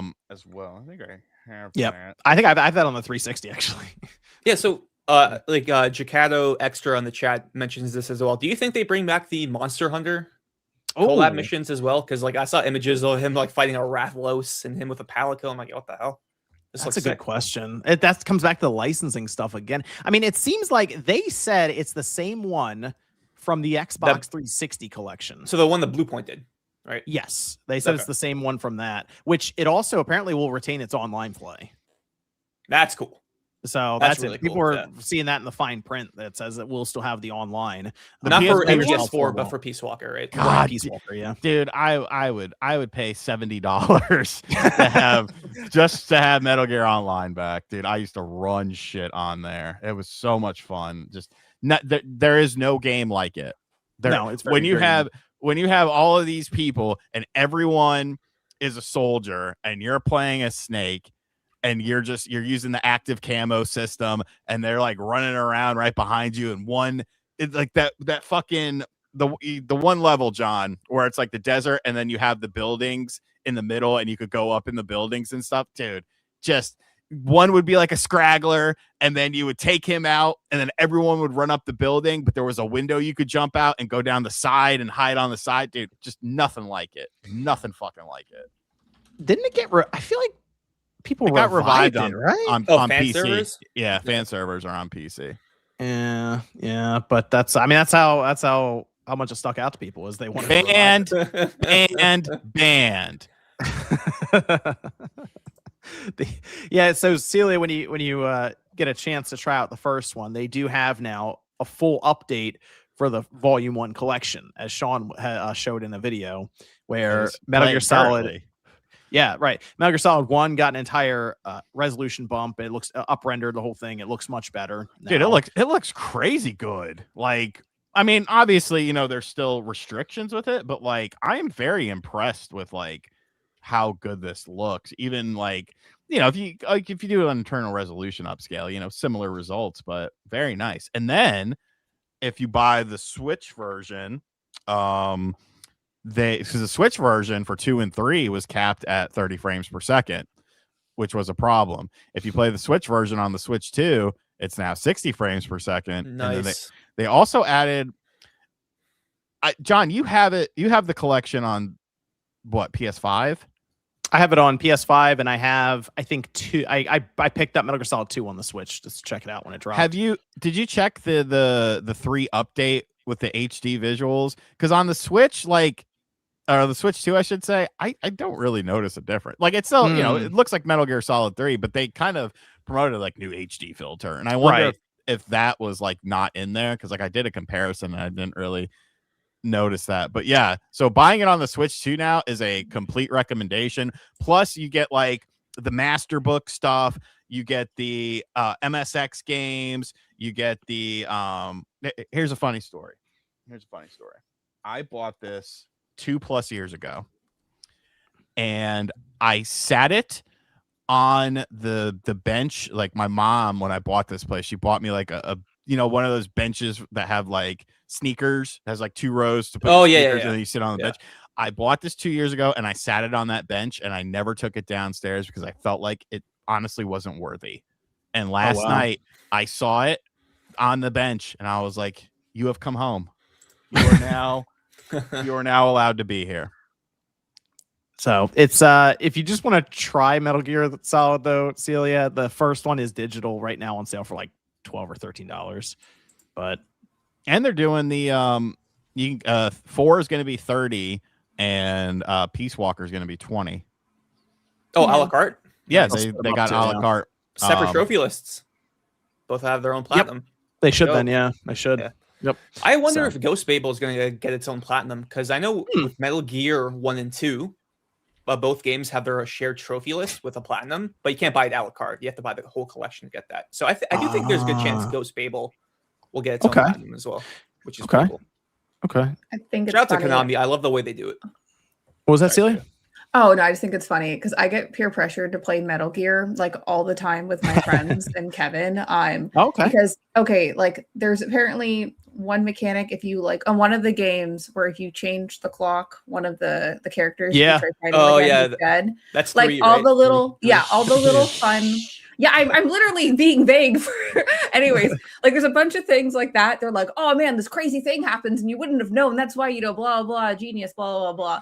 So like I get peer pressured all the time. And I know that like a lot of my friends would like make a metaphor style like viewing party to watch me play Metal Gear. Oh yeah. So eventually I feel like that will happen. I just have a very long backlog, but I will add those to the list. But I don't know, because like when Metal Gear 3 dropped, we had to drive to Fayetteville, North Carolina, because we didn't have a video game store in our town, and that was the closest GameStop. So I was driving the Explorer, load up a bunch of the homies, couple girls, we go down there. One of my friends was really fucked up on pills, and so I'm like, all right, you are going to be stealing marketing material from this GameStop, because they had it was like a midnight release, so they had a bunch of promo materials, and I'm like, all right, I want that, and I want that. And so like we're all standing in line, I'm trying to make noise to like distract, and he's just out there taking shit or whatever. So we finally get my copy, we all get back in the car, go to my house, and I'm like, all right, here we go. And these motherfuckers started talking, and I'm like, "Hey, let's keep it down a little bit, please. I'm trying to enjoy this game." And like they didn't stop talking, so I kicked everyone out. Like I was like, "Get the fuck out of here! Like go somewhere else." Like I have been sitting here enjoying this game, and made them all leave. But I got my marketing materials, that was for sure. So yeah, Celia, if you do that and play Metal Gear Solid 1, let us know. I'm very curious to hear people's first like reaction to the game still. And I will say, if Josie does end up getting it, she should absolutely stream her first playthrough of Metal Gear Solid 1. Oh yeah. People get a kick out of that. Yep. Her trying to figure out things will be very funny. Yeah, but like I'm sure the chat would help her too, and it'll be that aha moment of, oh, wow, they really did that. So those things will come. And then you can do all 300 VR missions right after. Yeah. And then the European one, which had some different VR missions. Oh really? Yeah. Oh shit. We then jump to Darwin's Paradox. Okay. This game looks cute. It was just funny to see that pop up. Everyone was on the high of Metal Gear Solid 4. Yeah. Darwin's Paradox. It was good though. It was when you could change your pants. Okay, there you go. And then we went into Castlevania 40th Anniversary, the first apparently of many announcements according to them. So some other stuff coming up. Castlevania Belmont's Curse. It is a 2D game with Evil Empire and Motion Twin, and that makes a ton of sense because they worked on Castlevania with Dead Cells. So that seemed like that's what this is going to build to. and it looks good. I said the animation, art style, all that looks great. Oh, Combat looks good, and it's out this year, 2026. $40, Konami. And it's $40. and there's a physical. Oh man, you say this is cannot. Are we allowed to say it now, Sean? Yeah, no, Okay. yeah. You, Okay, I mean, here's the problem, John. You tried to say this motherfucking shit 2 years ago when like nothing was going on, and then there was some questionable shit. And I honestly think, lining up. what the next announcement that we're going to talk about is yet another nod to that. I would say some bullshit ass fucking takes online. Those takes can suck my asshole. I think that game looks fucking awesome, and I'm way more excited for it than I was Silent Hill Weeb, which I did not play. So yes, you could say it now. Okay, Konami is back because we go from Castlevania. So here's what they did. They went from Metal Gear Solid to Castlevania to Silent Hill. To Darwin. Okay, Darwin. Thank you. Darwin had steak stuff in it though. Yeah, right. Okay, yeah, Darwin to Castlevania to Silent Hill, and then they closed out with a new IP, this Rev Noir game. So, yeah, it feels like Konami. This does feel like kind of old Konami is back. They're interested in making games, not pachinko machines again. That's very exciting. Yeah. I'm stoked that we're getting a Castlevania in 2026. That was Yeah, a 2D really one. fun. Yeah. Yeah, I know. I'm so happy.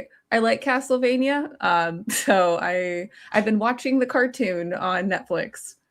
Okay, So yeah. I'm all hyped about Castlevania again. So it's been a bit, but I'm I excited. think we're going to see a 3D Castlevania game too. I'm throwing it out there for people. Okay, I hope so. I know people like the 2D stuff. That's fine. We have that. The 3D can be. We've seen. What if it's like a Lords of Shadow? 3D collection? Castlevania. Yeah. So, you all right over there, Sean? Oh gosh. Thank you. Okay, Silent Hill Townfall. It is first person. Oh It's a my first-person God. horror game. Looks cool. I think Yeah. it looks good because when they showed the combat, it reminded me of Condemned. So Yes. it was Condemned. The game itself, though, I think horror games. I think people really like third person. I kind of feel like if you want that claustrophobic kind of horror experience that plays into it well, you go first person with it. Yeah. And I think it this was is awesome. I'm Yeah. I'm super intrigued. Like all of the like the character, like why has he got the fucking medical shit on his Right. arm? Who's this woman that we're talking to? What's going on here? Melee combat, first person. Fuck yeah, dude. Sign me the fuck up. They did a transmission after it, which I didn't watch, but I didn't watch it either. I kind of want to now. Yeah, I think it looks good though. That's the thing though. We're getting so many Silent Hills, and they say they want it to be an annual series now. That you're not going to make all of them third person and the exact same. So Mhm. I like that. This is the studio that made this. They changed their name, and before this, they made something called Observation, which was a game where you went between cameras to observe like a crew, I think, on like a space station or something. So I was kind of thinking, I was like, are they gonna do this thing where we got to jump between cameras, like Paranormal Activity or something? No, it just looks like it's still that same kind of idea of first person sort of, but leaning into Condemned. Like when they have the 2x4 and they're blocking and then hitting, that looked like Condemned to me. So I'm happy. Yeah, to see it looks awesome, and I'm very intrigued because like why is this dude in Scotland or Right. Whatever, like. I think that's going to play a role in the story too. So He was talking about waking up over and over again in the water. So it's kind of like a Right. Groundhog's Day thing, maybe, where I don't know if it's like a loop they have to break, but it looked creepy, like Silent Hill. Some weird stuff happened in the trailer. So somebody on Twitter said it looked like BG. Oh, really? That's And, funny. like they put up a picture and it kind of did. Like the glass, because he has the glasses and stuff, and sometimes BG wears glasses. But yeah, Yeah. like you said, John, like other than the Rev Noir game, which was like a new IP, Mhm. Metal Gear, Silent Hill, they announced a Bomberman collection like last week. Yeah. Castlevania, all their big IP are like in a pretty good place. Like what else is like Contra, Bloody Roar? Like what other Konami IP have been like Frogger? You know, like what else is there to bring up? they're doing it right now, which is great. And Yeah. I like that what they're doing is partnering with a bunch of studios, and I'm sure they have a team that's dedicated to managing these different IPs to try to line them up with a certain quality level that they want to hit. And that's how you do it. You know, you don't have to have a ton of projects being worked internally if you can find a couple of studios that you trust and can work with. And they have enough IPs, so it's good to see this. I hope we get a 3D Frogger. I'm just throwing that out there. I think that's really funny. Like, why not? Why not? You know, let's see some Unity slop. Wasn't there like an indie game called Fro Gun? That kind of yes, there was like a 3D. Yeah, that game looked cool. Yeah, it was a retro style like 3D platformer. So good for Konami. Nice little Konami showcase there. Okay, John Wick followed up the Konami show, and this is from Saber. And I mean, a John Wick game makes sense. It seems like one of the most video game compatible franchises in movies right now. They didn't show a ton of gameplay. They showed shots of it. It was just QTE, like finishing moves, pretty much. Like executions and stuff that he's doing. But that's kind of what you expect. I feel like it's going to be Sifu like. Maybe Sifu, maybe like that's what, I wouldn't. that's what people are saying. I don't mind if they go Max Payne with it, but maybe it is kind of Sifu like. I think it depends on just how like big the areas are, because obviously a lot of that was just CGI, and I'm like, okay, this is lame. And then they showed that gameplay, and I'm like, oh, wait a minute now, that's pretty cool. Yeah, it looked super violent stuff as you'd expect. Where it's just honestly annihilating people, punching square in the jaw, and throwing like heads through car windows and shit like that. That's the kind of shit I'm on. There you go.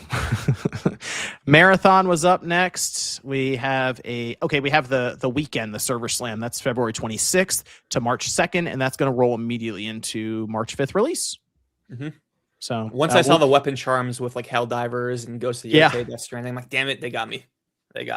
I'm gonna try it. MVG's already in on this. He's ready, so I'm gonna give it a shot. We'll see how we do. It's at least I'll know the shooting with Bungie.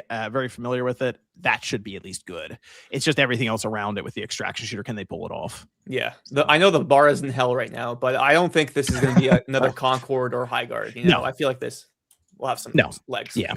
There's a definitely more excitement around this than there was Concord. Although that's 100%. The bar is pretty low. Yeah. So we'll see. We'll see how that turns out. PlayStation Plus, Spider-Man 2 is in next week, February 17th. Yep. They also announced in very odd fashion. They announced some of these way in advance. Okay, so Tekken Dark Resurrection on the PSP is in March. Time Crisis, which uses gyro. That's kind of funny. That's also cool. Yeah, on the PS1, but that's May. So what this tells me, John, is like the one game per month thing for premium is going to continue. You know, they're not going to give us 2 games per month. Like the fact that they're announcing it in May. You're lucky to get one game a month. Shit, dude. You know what the game is this month that they didn't even bother saying in the state of play? Disney's Wall-E for PS2. That's our classic hood classic. It's like, man, like what are we doing? At least that's going to get trophies. At least I think. How's that Disney's platinum looking over there? Super easy, but yeah, Tekken Dark Resurrection. It does have more content than Tekken 5 on PS2, which is good. But I also hope they do get the PS2 version as well, because that's what I was about to say. Wasn't there a PS2 version of that? Like, and that one has like local multiplayer, right? You can play with a second controller. You can't do that with PSP games, of course. I wish they would like change that, but ad hoc multiplayer. Yeah. So that's another thing. Like, and Bandai Namco is carrying PlayStation Plus Premium. You know, the last Sony game we got was Twisted Metal 3 and 4, which is back in July. And the fact that they already announced most of the games up until May, it's like, bro, are we really going to go a whole year without a Sony first-party game, classic game on PS Plus Premium? And it looks like the answer is yes, which is very disappointing to me. We had Big Walk as well from House. That's going into the service sometime in 2026. Follow-up, apparently, to Untitled Goose Game is... Their eyes look like Patapon to me. Yeah. It looks like something. I don't know. We'll see. So they did start to close out with 4 different games from PlayStation Studios, starting with Saros. And this is another game they had to show off progression and stuff, but I'm already sold on it. I'm ready to go with this game. Yeah. But it's going to be more, it's going to lean into more things like Hades, where there is constant progression. So you can eventually brute force your way through a tough enemy. Whereas, and when they were reading all this stuff off, all I thought of was, man, they really saw what happened with Returnal and what people were saying, and they just immediately flipped a lot of it for this game. Yeah, I don't know how I feel about that, because I actually really do appreciate the hardcore nature of Returnal. Excuse me.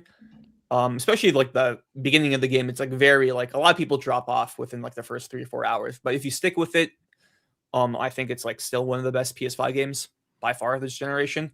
So Saros does feel a little bit too player friendly to me, which I understand. You gotta do something different. There's a lot more focus on narrative this time around. Like the fact that there is more than one NPC is like completely different from Returnal, because Returnal it's just Celine. You're isolated. Yeah. So that's kind of cool. And like you said, I don't really need to see any more of this. One thing I don't know how I feel about is like the digital deluxe edition, or the deluxe edition in general, 48 hour early access. So like I feel like Sony's going to try to do that more with some of their games, which I understand. It's like it will get me all the time, but I feel like that's such like a lazy way of getting people to buy something, you know. Oh, just pay an extra $20 to play 2 days early. It's like I'd rather have like a extra costume or something, but that's just me. I think just the market research shows that it works, and we've seen it over and over again. So they're like, well, we're going to get more money from the enthusiasts. So they'll probably sell so many 100,000 copies before the game officially, quote unquote, releases, you know? Yeah. So that's the way it goes. Okay. So that's April 30th. Then we had Marvel Tokon, and they showed off Storm, Magic, Wolverine, and Danger. The game is out August 6th. There's 20 fighters in this game. And I had to ask about this. I'm like, that feels kind of light on number of characters in a 4v4 game. And then the chat, this was during ClickR3, was like, yeah, that is actually quite. Ain't no Marvel versus Capcom 2? No. Yeah. So I have asked of a few of my fighting game friends about this, and they do say it is low. The thing with Tokon is like all the characters share one health bar, right? So even if you tag someone with 50% health, you still have 50% health with the next character.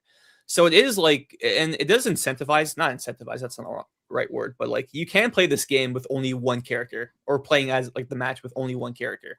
So like the tag focus is not really a requirement, but optically, a 4v4 fighting game with only 20 launch characters, like you're going to see multiple of the same matchups over and over again. So I am worried about it feeling stale over time. And the thing that kind of disappoints me too is I saw, like, of course they're going to do DLC. In the first year, so 12 months, you only get 4 characters. And that to me tells me it's like, yeah, modern game dev time for fighting games is especially tough. Because like a lot of sorry, go ahead. No, you're fine. You're saying a lot of the development of it. Yeah. I think there's a lot of Marvel licensing in there too. That's the word has always been with Marvel is that you have to get like strict approval for anything. And this was something that came up with Star Wars. I think it was Battlefront 2, where they would try to change even outfits or costumes for well-known characters. But if you even change the color on a hilt of a lightsaber, it has to go through a whole approval process with Disney Lucasfilm, for that.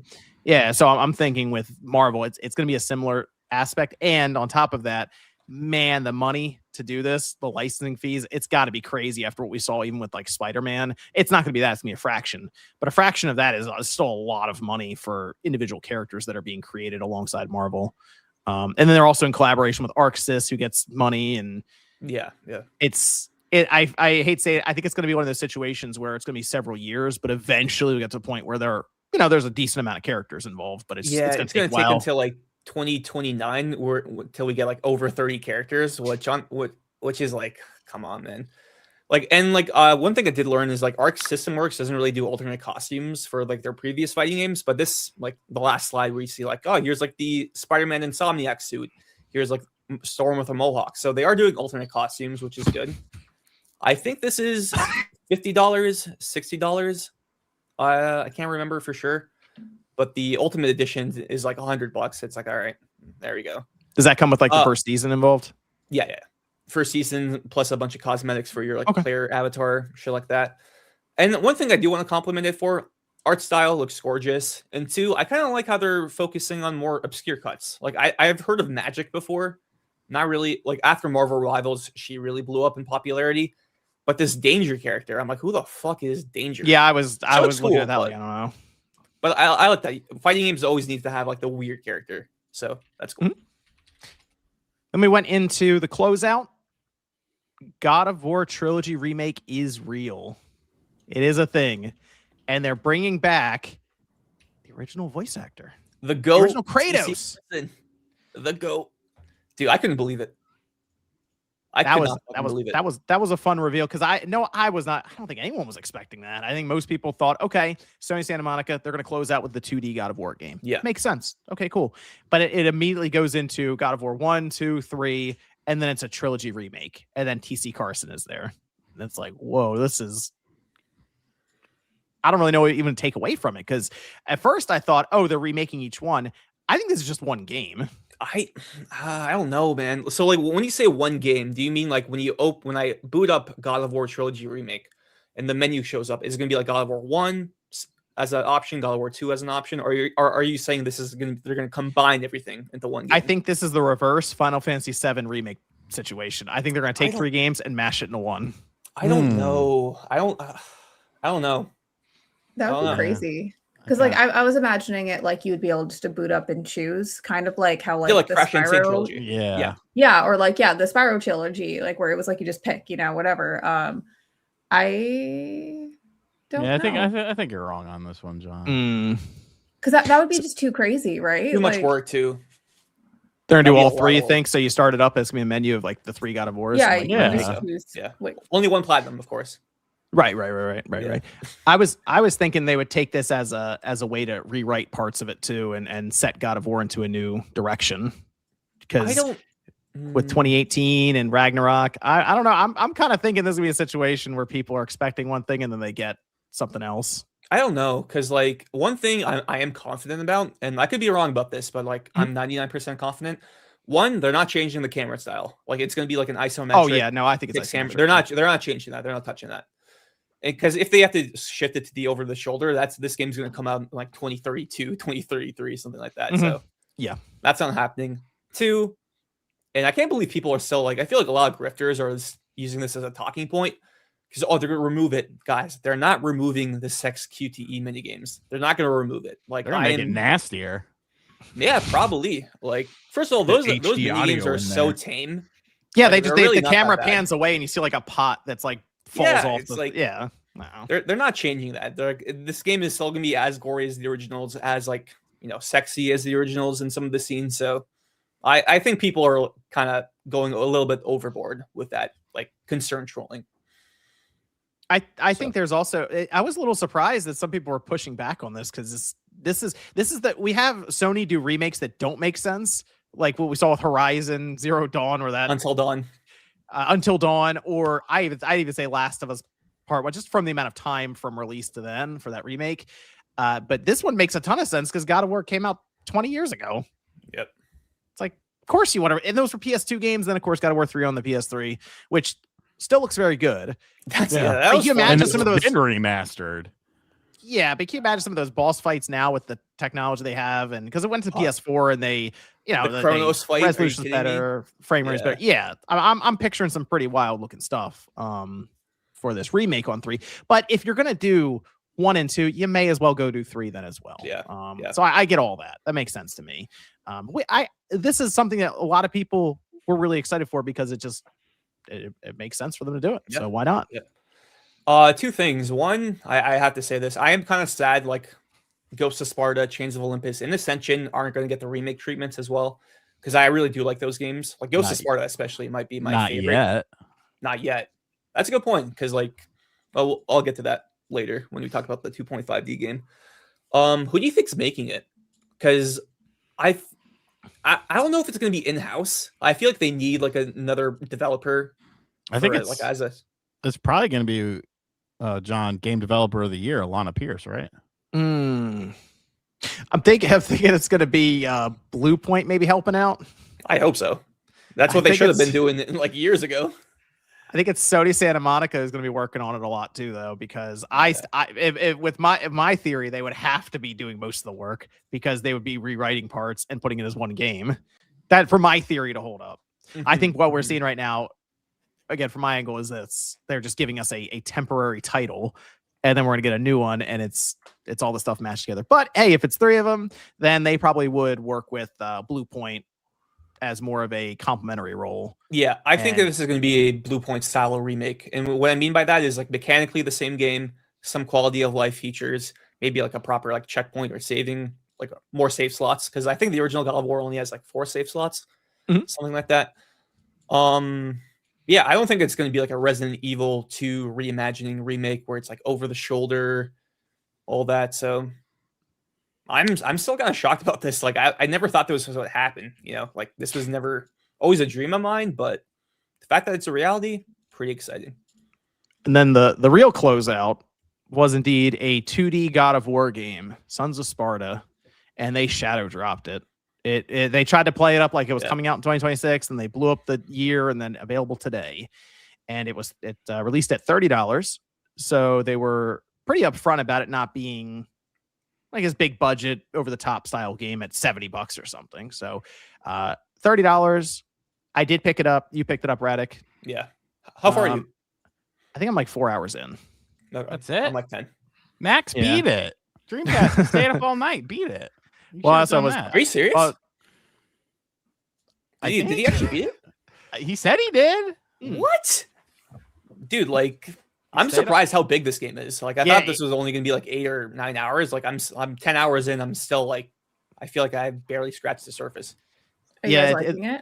The map keeps opening up. Like it is a Metroidvania that I thought was going to be, as you mentioned, Reddit, kind of limited a bit, and they keep doing more and more stuff. So I'm thinking this is going to be for a platinum. This thing might be like a 20-hour game. That's what I'm Sorry, thinking yes. right now. See, they asked if we're liking Oh. it. Yeah, Oh. are you guys liking it? Because I thought it looked cool. I like 2D platformers. I was just curious. As a huge God of War lore nerd, I'm loving it, man. Because first thing I noticed at the reveal trailer, it's like Kratos has kid Kratos or teenage Kratos has he looked in Ghost of Sparta. Mhm. Like that's exactly the same design and those flashback scenes. Same, and then getting more lore about Deimos as well, his younger brother. I'm like, dude, this is so fucking awesome, and exploring more of the Greek pantheon. Like they mentioned gods that have never been mentioned in the Greek saga. Like one of them was, it's not really a spoiler, like Nike. They mentioned the god Nike. I was like, oh shit, we never really hear about Nike. I got And some of his shoes. with the swoosh. But and they also talk about like Apollo and Artemis. I'm like, yo, yes, more Greek era lore. I love it. Mechanically, it's good.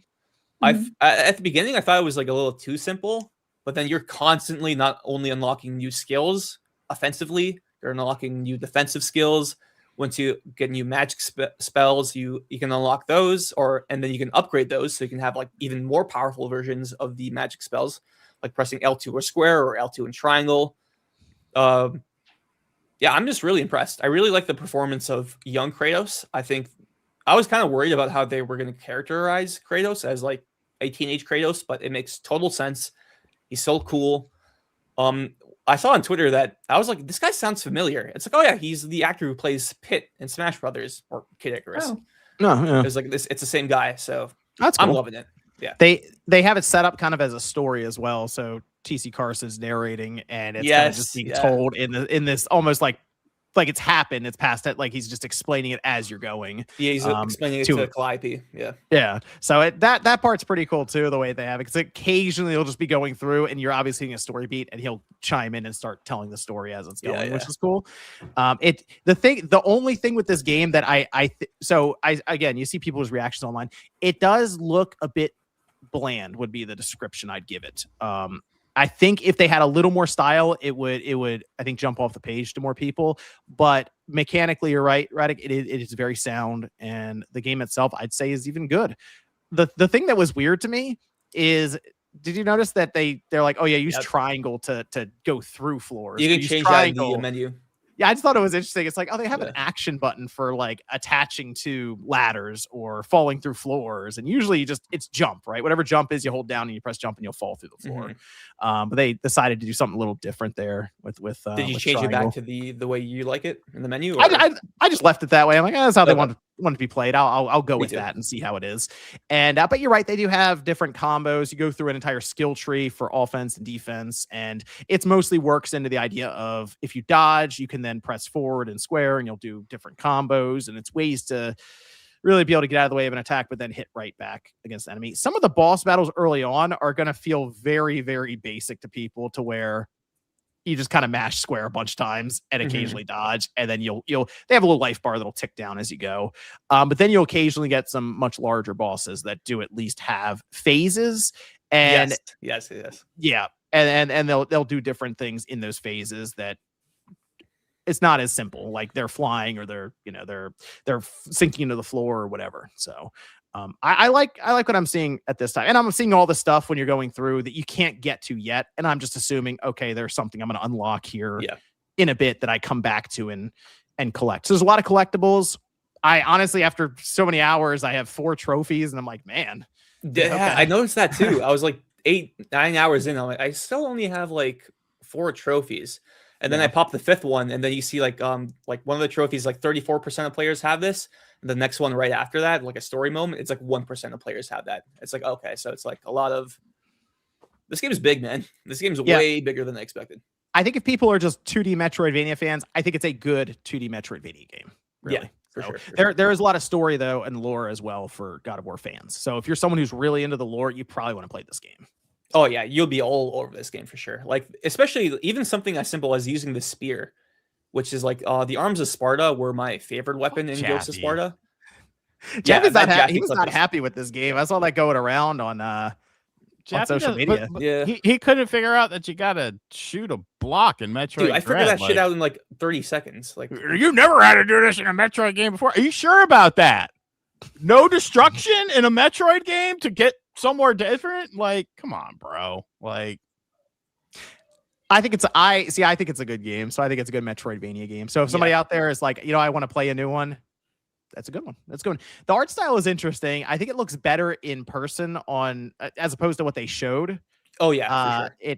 I don't think it came across well in that presentation for the look of the game. And there are some points where there is more, because it just looked very, very, just as I said, kind of bland, all one color static. Whereas when you're playing it, you do get new abilities and other things that happen that I guess I would say have it more stylized, brighten it up, more color into the mix. So, but that's also I kind of feel like most of us figured the 2D God of War game was going to be Kratos when he's older from the Greek saga or something, just annihilating everything. Yeah, but I think this direction is like way more interesting in my opinion. Like, sure, just getting more context for Kratos and his life, his journey, really cool. I hope Sony does more stuff like this, like more random spinoffs that explore genres and art styles. Like, I kind of associate this game with Lego Horizon in that regard, where it's like, oh, here's like this totally random spin-off idea. And the difference between this and Lego Horizon is like, this game's actually good, So hopefully the future spin-offs like keep this quality. But yeah, I highly recommend it. I think if people out there, I think if you're someone who is asking Sony to make games that don't cost $1 billion and doesn't take forever to develop, this is the game. This is a game like that. So you got to support it. There you go. Do you think there's a chance this ever gets ported to PC and Switch in the future or no? I kind of feel like it is set up to do it. Definitely PC. Like, I think it will at least move to PC. Oh yeah, for sure. Yeah. Switch is the interesting one because it is kind of set up to Sony's whole thing is welcoming younger audiences into like the PlayStation family so that they will look into that as they get older and stuff. That's what they've said. They've said it themselves. Yeah. This is a game that is teen rated. It's not like hyper violent God of War, and I think it is one that would fit in. So if it happened, it wouldn't shock me at this point. It's also a game that I think they'd be able to drop right on the Switch 1 and it would work fine on the older hardware. Is this game on PS4? It's not. I think it's just PS5. No, it's just PS5. Interesting. Yeah. So, but like they could, as bad as it sounds for a 2D game like that, they could go to like 30 frames or lower the resolution farther or whatever they have to do to get it on the Switch 1. Obviously Switch 2 though, I could see that happening. But that was the state of play. Pretty good overall, I'd say. Pretty fantastic. Good. Yeah. Probably the best one I can remember. Yeah. This is the happiest the internet's been in a really long time. Yeah. That's wasn't that kind of weird? Like going on Twitter after the state of play is, oh wow, like why is my timeline full of positivity? Yeah, this is weird. Gross. No kidding. It was really, really cool. I don't know. It's great when everyone's happy. I feel like there was something literally for everyone in the show. Oh, for sure. I just think that in the future state of play, like I do not expect the next state of play to be as good as this one. You know, let's just say. Yeah. How could it be? The bar's been raised some now, you know. So, well, hold on. They could have something really surprising with the next one. Maybe having Corey's game there, and maybe I don't want to talk about that. Yeah, Corey's game, maybe intergalactic gameplay. Maybe Haven Studios can show us the exciting update on Carry Games. You know, everyone will be thrilled about that. The exciting canceled game. I was gonna say, let me ask you this real quick before we go to the super chats to finish up here. If Fair Games just never made another appearance, they never said anything about it, and 4 years from now we found out that it was just quietly canceled, would anyone really care that much? Like what happened with Deep Down? Yeah, kind of. But like, would anyone really care? Just stop talking about it and it just goes away. I think the problem is, John, is like Sony is officially like they bought Haven. You know, it's not like this was like a secret internal team that they already owned that they can just like quietly like forget about it, like with Deep Down. So like if they did cancel it, like they would have to shut down the studio too, you know, and that would have to have its own press release, not even on the PlayStation blog, but on the SIE press release site. You know, that's when like the really bad news comes in. And I don't want to sound negative, but I would not be surprised if we got that announcement this year and not next year. You know, Casual Gamer says my comments would get me killed by Chinese government. Jesus. Sean says my son's birthday is coming up. Now I have the difficult decision to make. Do I get him an RGT cameo or a Billy RGT cameo? Tough choices. I mean, if he speaks Chinese, you know, I guess it's not really a question. Cristobal says PlayStation State of Play had a great flow, in my opinion. B+. Buff Rooster game looks fun. Do you think Metal Gear Solid Collection 3 will have MGS 5, Two Ass Games, Twin Snakes? Oh yeah, 5. Oh, Twin Snakes could be in that, and that could be your selling point game, Revengeance, and then the PSP games. Oh yeah, we could do Revengeance in there. Yeah, that's true. But 5 doesn't have like a PS5 version, right? It's still like a PS4. No, come on. I understand that RGT, but I feel like that's something they would do with Ground Zeroes and 5. Oh, throw all that in there. Yeah, just like quantity. Just here's a bunch of games. We gotta come up with point 3. Doctor says, hey, Spawn Crew, what's the most mods you've put in a game all at once? Right now, I'm replaying Fallout 4 with 1,228 mods, all lore friendly at once. Gosh, not many. Yeah, I don't really use a handful, maybe like Gran Turismo mods and stuff like that.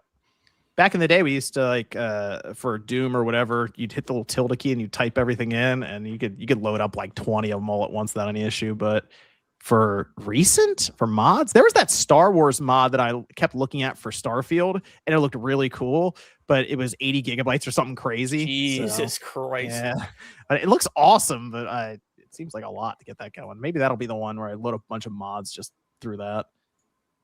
Shout out to Rukia X Play and Johnny3123. Roman Victor says, OGs remember Metal Gear Solid 4 launched with no trophies. I remember that.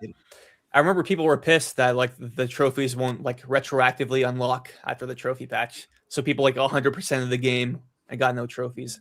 That kind of stuff. Yeah. This is from Jamie or Jaime Patino. Why do you think Metroid Prime never got the popularity that Halo did? Was it the multiplayer? Also, I think YouTube reads that, which is funny because it's because 3,000. It's Argentino. Pesos. Yeah. Pesos. It's just funny the way YouTube reads it. But why do you think Metroid Prime never got the popularity that Halo did? Was it the multiplayer? Halo was made by the multiplayer, yes. Yeah. That is just it. That's it. Some people have never played campaign like Sean, but they remember very fondly the Halo multiplayer. So 100%. Yep. Casual Gamer says, RGT, take out your Billy and take down Spawncast. Yeah, that's when you left. Fatboy says, hey, Evan, I have Dark Angels, Imperial Fists, Ultramarines, Custodies, Etal. What armies? Thank you. What armies do you play? Zinch Demons, Thousand Sons, Emperor's Children, Chaos Space Marines, and Gene Stealer Cults. Shake and Bake says, High on Life 2 runs like trash on my 13700K 4080 super build. Unacceptable frame drops. I have not fired up High on Life 2 yet. I was going to play it on the Xbox Series X. Jay says, hey, hi, John. As a man that has played and 100% all 13 Trails games, I need an update on your progress in Trails in the Sky first chapter. Love from London. I am 30 hours into that game now. I'm going to need to see your playtime, sir. Okay, I will get it. I have it on my PS5 downstairs. PS5 Slim down there. playing it. Casual New Gamer says Spawn spoiled Final Fantasy 7 and now Metal Gear Solid. What game is next? I didn't spoil Metal Gear Solid, did I? I might have. Did I? It may have happened. I can't write that off. Necro says Highguard's deflection of blame. Backed gamers, a classic cope tactic. Concord devs did the same thing, and look where they are. Well, they're on vacation. One thing I'll say is I feel like Jeff Keighley is going to think twice about showcasing a live service multiplayer game as his final game. You know? No, he won't. No, he won't. No, he won't. Come on. He's like, oh, you guys. Oh, that's a shame. Did you apologize to him at least, or no? No, I don't think anyone. No. I don't think anyone did. I think a lot of people were asking for apologies from him. Yeah. Well. Joya says this is a PSA. Yakuza Kiwami 3 is a bad remake. Whole gameplay mechanics are missing. Combat from Y3 is mixed with Y6 for some reason, and the ending is rewritten in a way that makes Y4 impossible. See, I didn't spoil that one. Now you did. Well, Casual New Gamer says, oh, next John will tell you the princess is not in the castle. God damn it. You just ruined Super Mario 1. Spoilers. Pickwork says, love Newswave. Craziness says, hi, Celia. With Metal Gear Solid Volume 2 collection, do you guys think we'll see that rumored Metal Gear Solid 1 remake like they did Delta? That'd be interesting. I guess anything is possible, you know? If they did it in the same style as Delta, I don't see why not.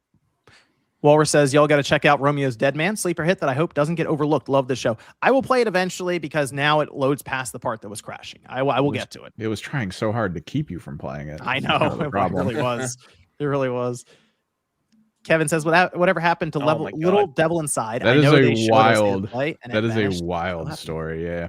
So the last update was February 2024. They did have a trailer for it, and then it's been MIA since. Well, apparently they've talked to some people. They're trying to, now that they've massively reduced their dev studio down to what they call a tight-knit group or whatever, and they're trying to move it over to the Unreal 5 engine. So super fun. It's the last game that still has yet to be released from the PS5 showcase event in June 2020. So it's gonna be 6 years. Ice says, I was wishing for a Halo multiplayer with Mark Cerny as a guest arena area announcer. That would be the most kill-tacular state of play. Kill-tacular. 23 says, what do you think about the future of Metroid Prime franchise? The last quarter financials for Nintendo. I think they'll still make 5. I think they will make 5. But... Yeah. I mean, 4 was fucked from the reboot, you know, and the long amount of time and stuff like that. Like, it'll be all right. Spyro says, Kana 2 was the announcement of the show for me. Good stuff. Tony is learning. Little super sticker there. Shout out to Tony. HDZ says, Chicken of War, wingless, was the star of the show, period. We have Varang says, played the Mina demo, getting it on PS5 and Steam. Who else was expecting Todd to show up whenever the screen went to black? Love the pod, like always. Todd should go away for a while. Let me tell you about this remake we've got coming. Until he has something like new to show. Next Fallout. Zoob says, issue is corpos think bland equals marketable. You also have shareholders too. Brent says, Celia, do you have a P.O. box? I found some funny Hyperkin merch. You used to work there, right? Yeah, I did used to work at Hyperkin years ago. God, that feels like a lifetime ago. I do not have a P.O. box, but thank you for thinking of me. And I promise you, I still have way too much Hyperkin shit, and it's been like 6 years. You showed me some of it last night. Yeah, on the after show, I was going through this like box of old stuff. I still have to go through it. I kind of just put everything away and back in the box, so it's back in the shelf. But Hyperkin had a lot of random like giveaway items, like a calculator watch. That one was my favorite. It was actually rad, and a bunch of other silly things. But thank you for thinking of me. Sketches says, who's going to gift RGT the talking flower? I hope it wilts away and nobody waters it. Be kind to plants. Professor says, huge white veiny rooster stabbing the dudes in the gut was not on my bingo card. You got to stand out. Massive says, Ray Biden was legitimately fantastic. It's not like we haven't kept having banger ones and then all of a sudden they just stopped. Is that one of Joe's sons or? I know Hunter. He likes drugs and prostitutes. I don't know about Ray though. The Cork says Ray owns a bar.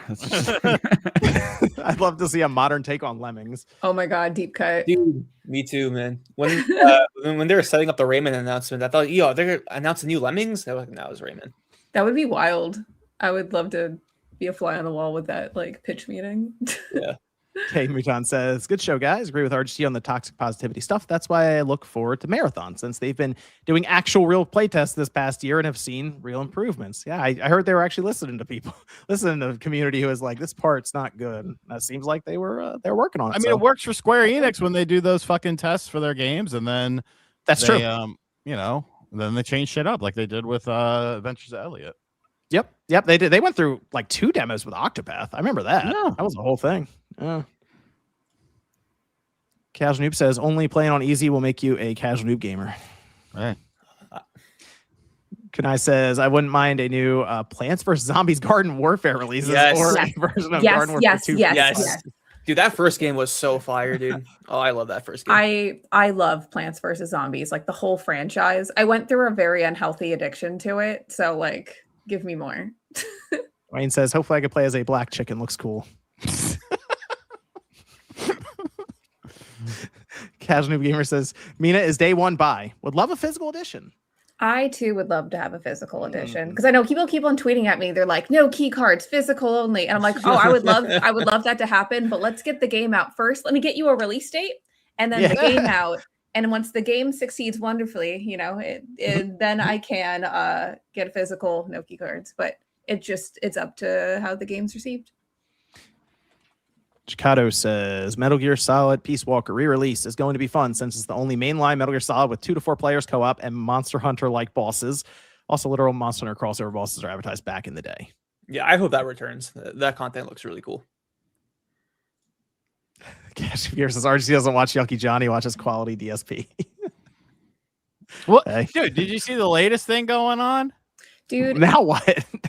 wait, he's changing. You know the song that people make fun of. I need banana, tasty banana. Put banana in my mouth. Squeeze the peel. It comes in denim. He's saying that he did not say squeeze the peel. It comes in denim. He's like, oh no, that's not what I said. And there's like a whole thing on it. It's like, motherfucker. People have made remixes of this song where they slow down what you said, and it clearly. I listened to it. The song is called Squeeze Banana. You literally say it comes in denim. But he's like, no, I never said that. I never said. It's like, oh my fucking god. Everything I know about DSP has been against my will and okay. Jaime Patano says, I really like Chrono Trigger, but can we please start asking for the Quintet trilogy? Love Soul Blazer and Illusion of Gaia and want to play Terra Enigma on my Switch. That is deep cut on the Super Nintendo or Super Famicom. Crazy says, RGT, what's their week's deli meats? Bro, I don't really fuck with deli meats right now. Honestly, been eating a lot of chicken. SOT says, put the Little Big Planet 1 Metal Gear Solid kit in Volume 3. The introduction of the Paintinator, a very important moment in PlayStation history. I love that DLC pack so much. Misspoke says, Celia, do you ever find it difficult discussing video game predictions, especially when a new generation is on the horizon, given that you may have a dev kit in your studio for an unannounced console under NDA? Man, that would be something that would be really cool to answer. No, I don't know how to make a joke about this. In general, it's a really tricky thing to comment on stuff, just for the fact that, if you say yes or you say no, or you breathe, someone will make a video being like, new rumors, developer, said they're really excited for the future, blah, blah, blah. Is that a leak? I don't know. So it can be difficult. And there's a reason why a lot of industry folks do not go on podcasts often.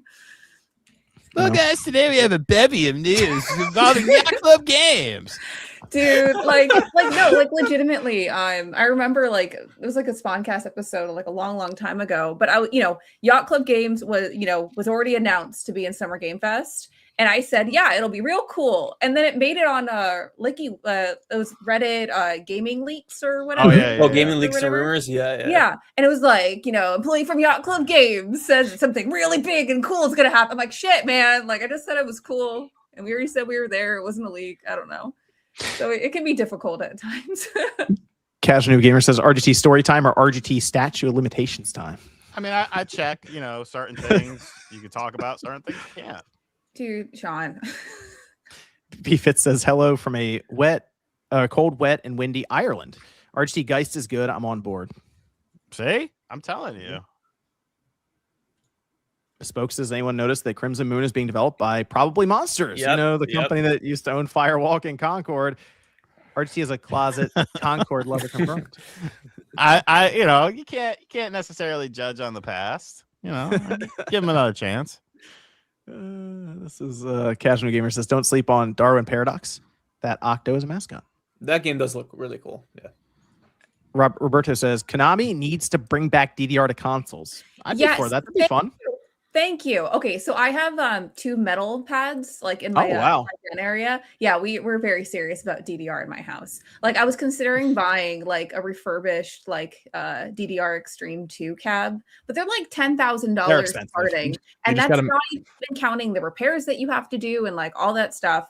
I was hoping for it because they had like the 20th or 25th anniversary and like they did all the golden cabs like in the Dave & Buster's and round ones and all that. So I was like hoping that they would use that anniversary excuse to release for console, but we haven't gotten it. But maybe one day. I think that would be really awesome.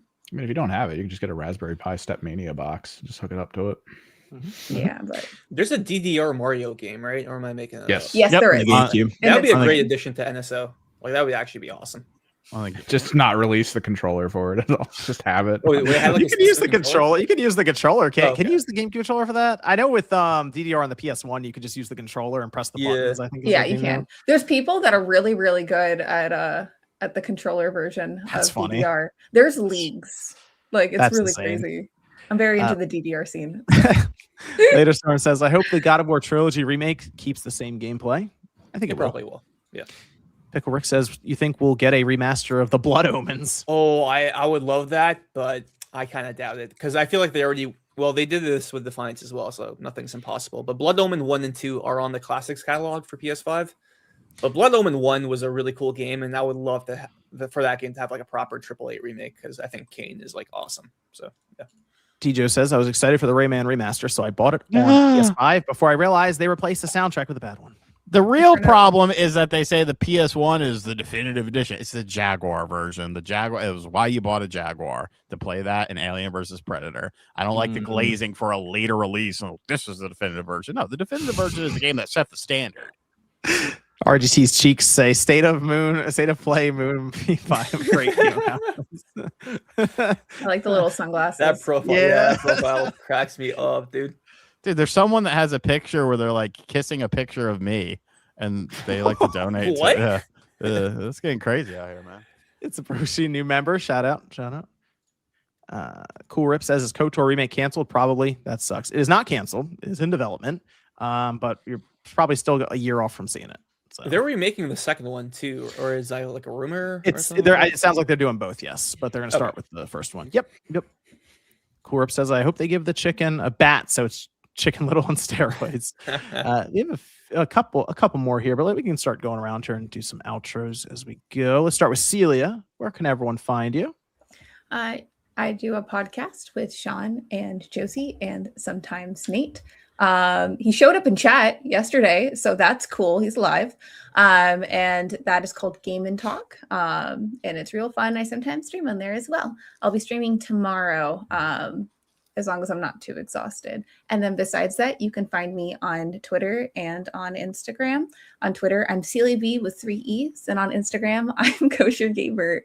And play Mina the Hollower. The demo is available on PlayStation 5, but it will be releasing this spring 2026 on Nintendo Switch 1, 2, Xbox Series X, Steam, and PlayStation 5. Okay, that's my spiel. Shinru says, do any of you guys actually still use the products you sponsored by, like Raycon, Factorbox, etc.? Which ones are your favorites daily use? I mean, I use Raycons quite a bit because I mean they're earpiece things that I don't have. So if I'm doing something, Factor's cool. I love the food. I don't get it all the time, but like, I don't know, once a month, once every 2 months, I'll put in a Factor order because like I genuinely like the food. The food factor is pretty good for how quick you can make it too. Yeah, especially for someone like me. And then sponsored by an airbrush. I use it all the time. Oh yeah, and then for the Switch 2, the Satisfy grip, I just usually leave that on the Switch 2, so it's because like it fits in the dock. So it's like accessories and crap. Yeah, yeah. I recently, it's not sponsored by them, but I recently got a reshell kit for the PlayStation Portal, so I was gonna see how that goes. Oh really? Mm-hmm. Yep. I'm trying to remember what color it was. It might have been like a gray, kind of like the anniversary gray. I'll have to say what it was. Moore says it's not Chicken of War, it's Cluck of War. Radic, where can everyone find you, sir? I'm at Real Radic on every social media platform. I'm mainly on Twitter. I'm posting more on YouTube now. Thank you, everyone, for your support on the God of War reaction video. Very thankful. But I'm also on Twitch where I stream. I'm probably going to stream later tonight or definitely tomorrow. I don't know about tonight. More Sons of Sparta. Also on Instagram, Blue Sky, and TikTok. So yeah, at Real Radic on every social media platform. Halberter says, I paused the final episode of Attack on Titan halfway through to catch this. Thanks for making it worthwhile. Hello from the UK. That's high praise right there. Man, that's crazy. Halfway through. Enjoy the rest of it. DC Fat Kid says, happy Valentine's to Victor Lucas's favorite YouTuber. Thank you. Thank you. RGT, where can everyone find you? You can find me. I'm about to go upstairs and grab the tacos that are on my front door. You can find me on RGT85. Go watch the Mario Tennis if you're on video from today. If you're on the fence about it, there's videos on the second channel. Tomorrow's video is done. Brett just finished editing it, so it'll actually look nice. So yeah, go watch that. Okay. Every time you guys talk about DDR RAM, I do think of DDR. Yeah. And like I that's why I feel like go back, I'll perk up a minute. Like, oh my god, we're gonna talk about my favorite dance rhythm game. And then I'm like, oh, just open the side of a computer and there's little people dancing in there. You're like, dude, oh, I would love that. Celia's hoarding DDR RAM confirmed. You found it. I'm caught. Oh well. Evan, where can everyone find you, sir? You can find me on YouTube, Twitch, pretty much anything social media, Kimmerix Project. We're going to be streaming later tonight. I'm going to try to finish up these 2 tanks from the commission so we can move over to the people. We got some Nundums to paint, so that'll be pretty fun. Limits Breaker says, never get to catch Spawncast live due to schedule, but it's great to tune in. Awesome content from all of you guys and the side podcast. Keep up the great work, guys. Rock on. Yeah, the daytime slot, actually, people seem pretty happy with it for the stream, and I guess I don't know if it fits in just for everyone. I'm not sure. We'll see. It's the Europe catch. Is it? Yeah, because I'm realizing late 9 at o'clock is West Coast, East Coast, so we get most of it over here. Yeah, that's true. I don't know. Have you averaged more viewers at the 1 p.m. time slot versus 9 p.m. or? I think 9 p.m. was more, but it wasn't. I mean, it's something that where if you keep scheduling it for like 1. More and more people. Oh, yeah, we'll condition the audience. Yeah, because this is something I just announced it yesterday. We're going to be live this afternoon. I was saying, Sean, people really liked the 1 p.m. time slot that we were doing, like in the super chats and stuff. Apparently, I guess it works out better for like Europe. So maybe we'll experiment with that more. Do 4 a.m. for the Aussies. Yeah. Oh my god. And Wheezy says, can't wait for that 100% guaranteed direct. Can't wait either. Stay tuned. I think I got everyone here. We are good. Yep. Everyone did their outros. We're good there. All right. Thanks everyone for tuning in to an earlier Spawncast. Let me know down in the comments if you like the 1 p.m. slot, and maybe I'll talk to some of the cast and we can do that. I mean, it technically frees up Saturday night for people, so maybe we do that. We'll see. But thanks everyone for tuning in. Appreciate it. Have a great Valentine's Day, great weekend, good week coming up, and we'll see you guys next Saturday. Time depending. We'll let you guys know.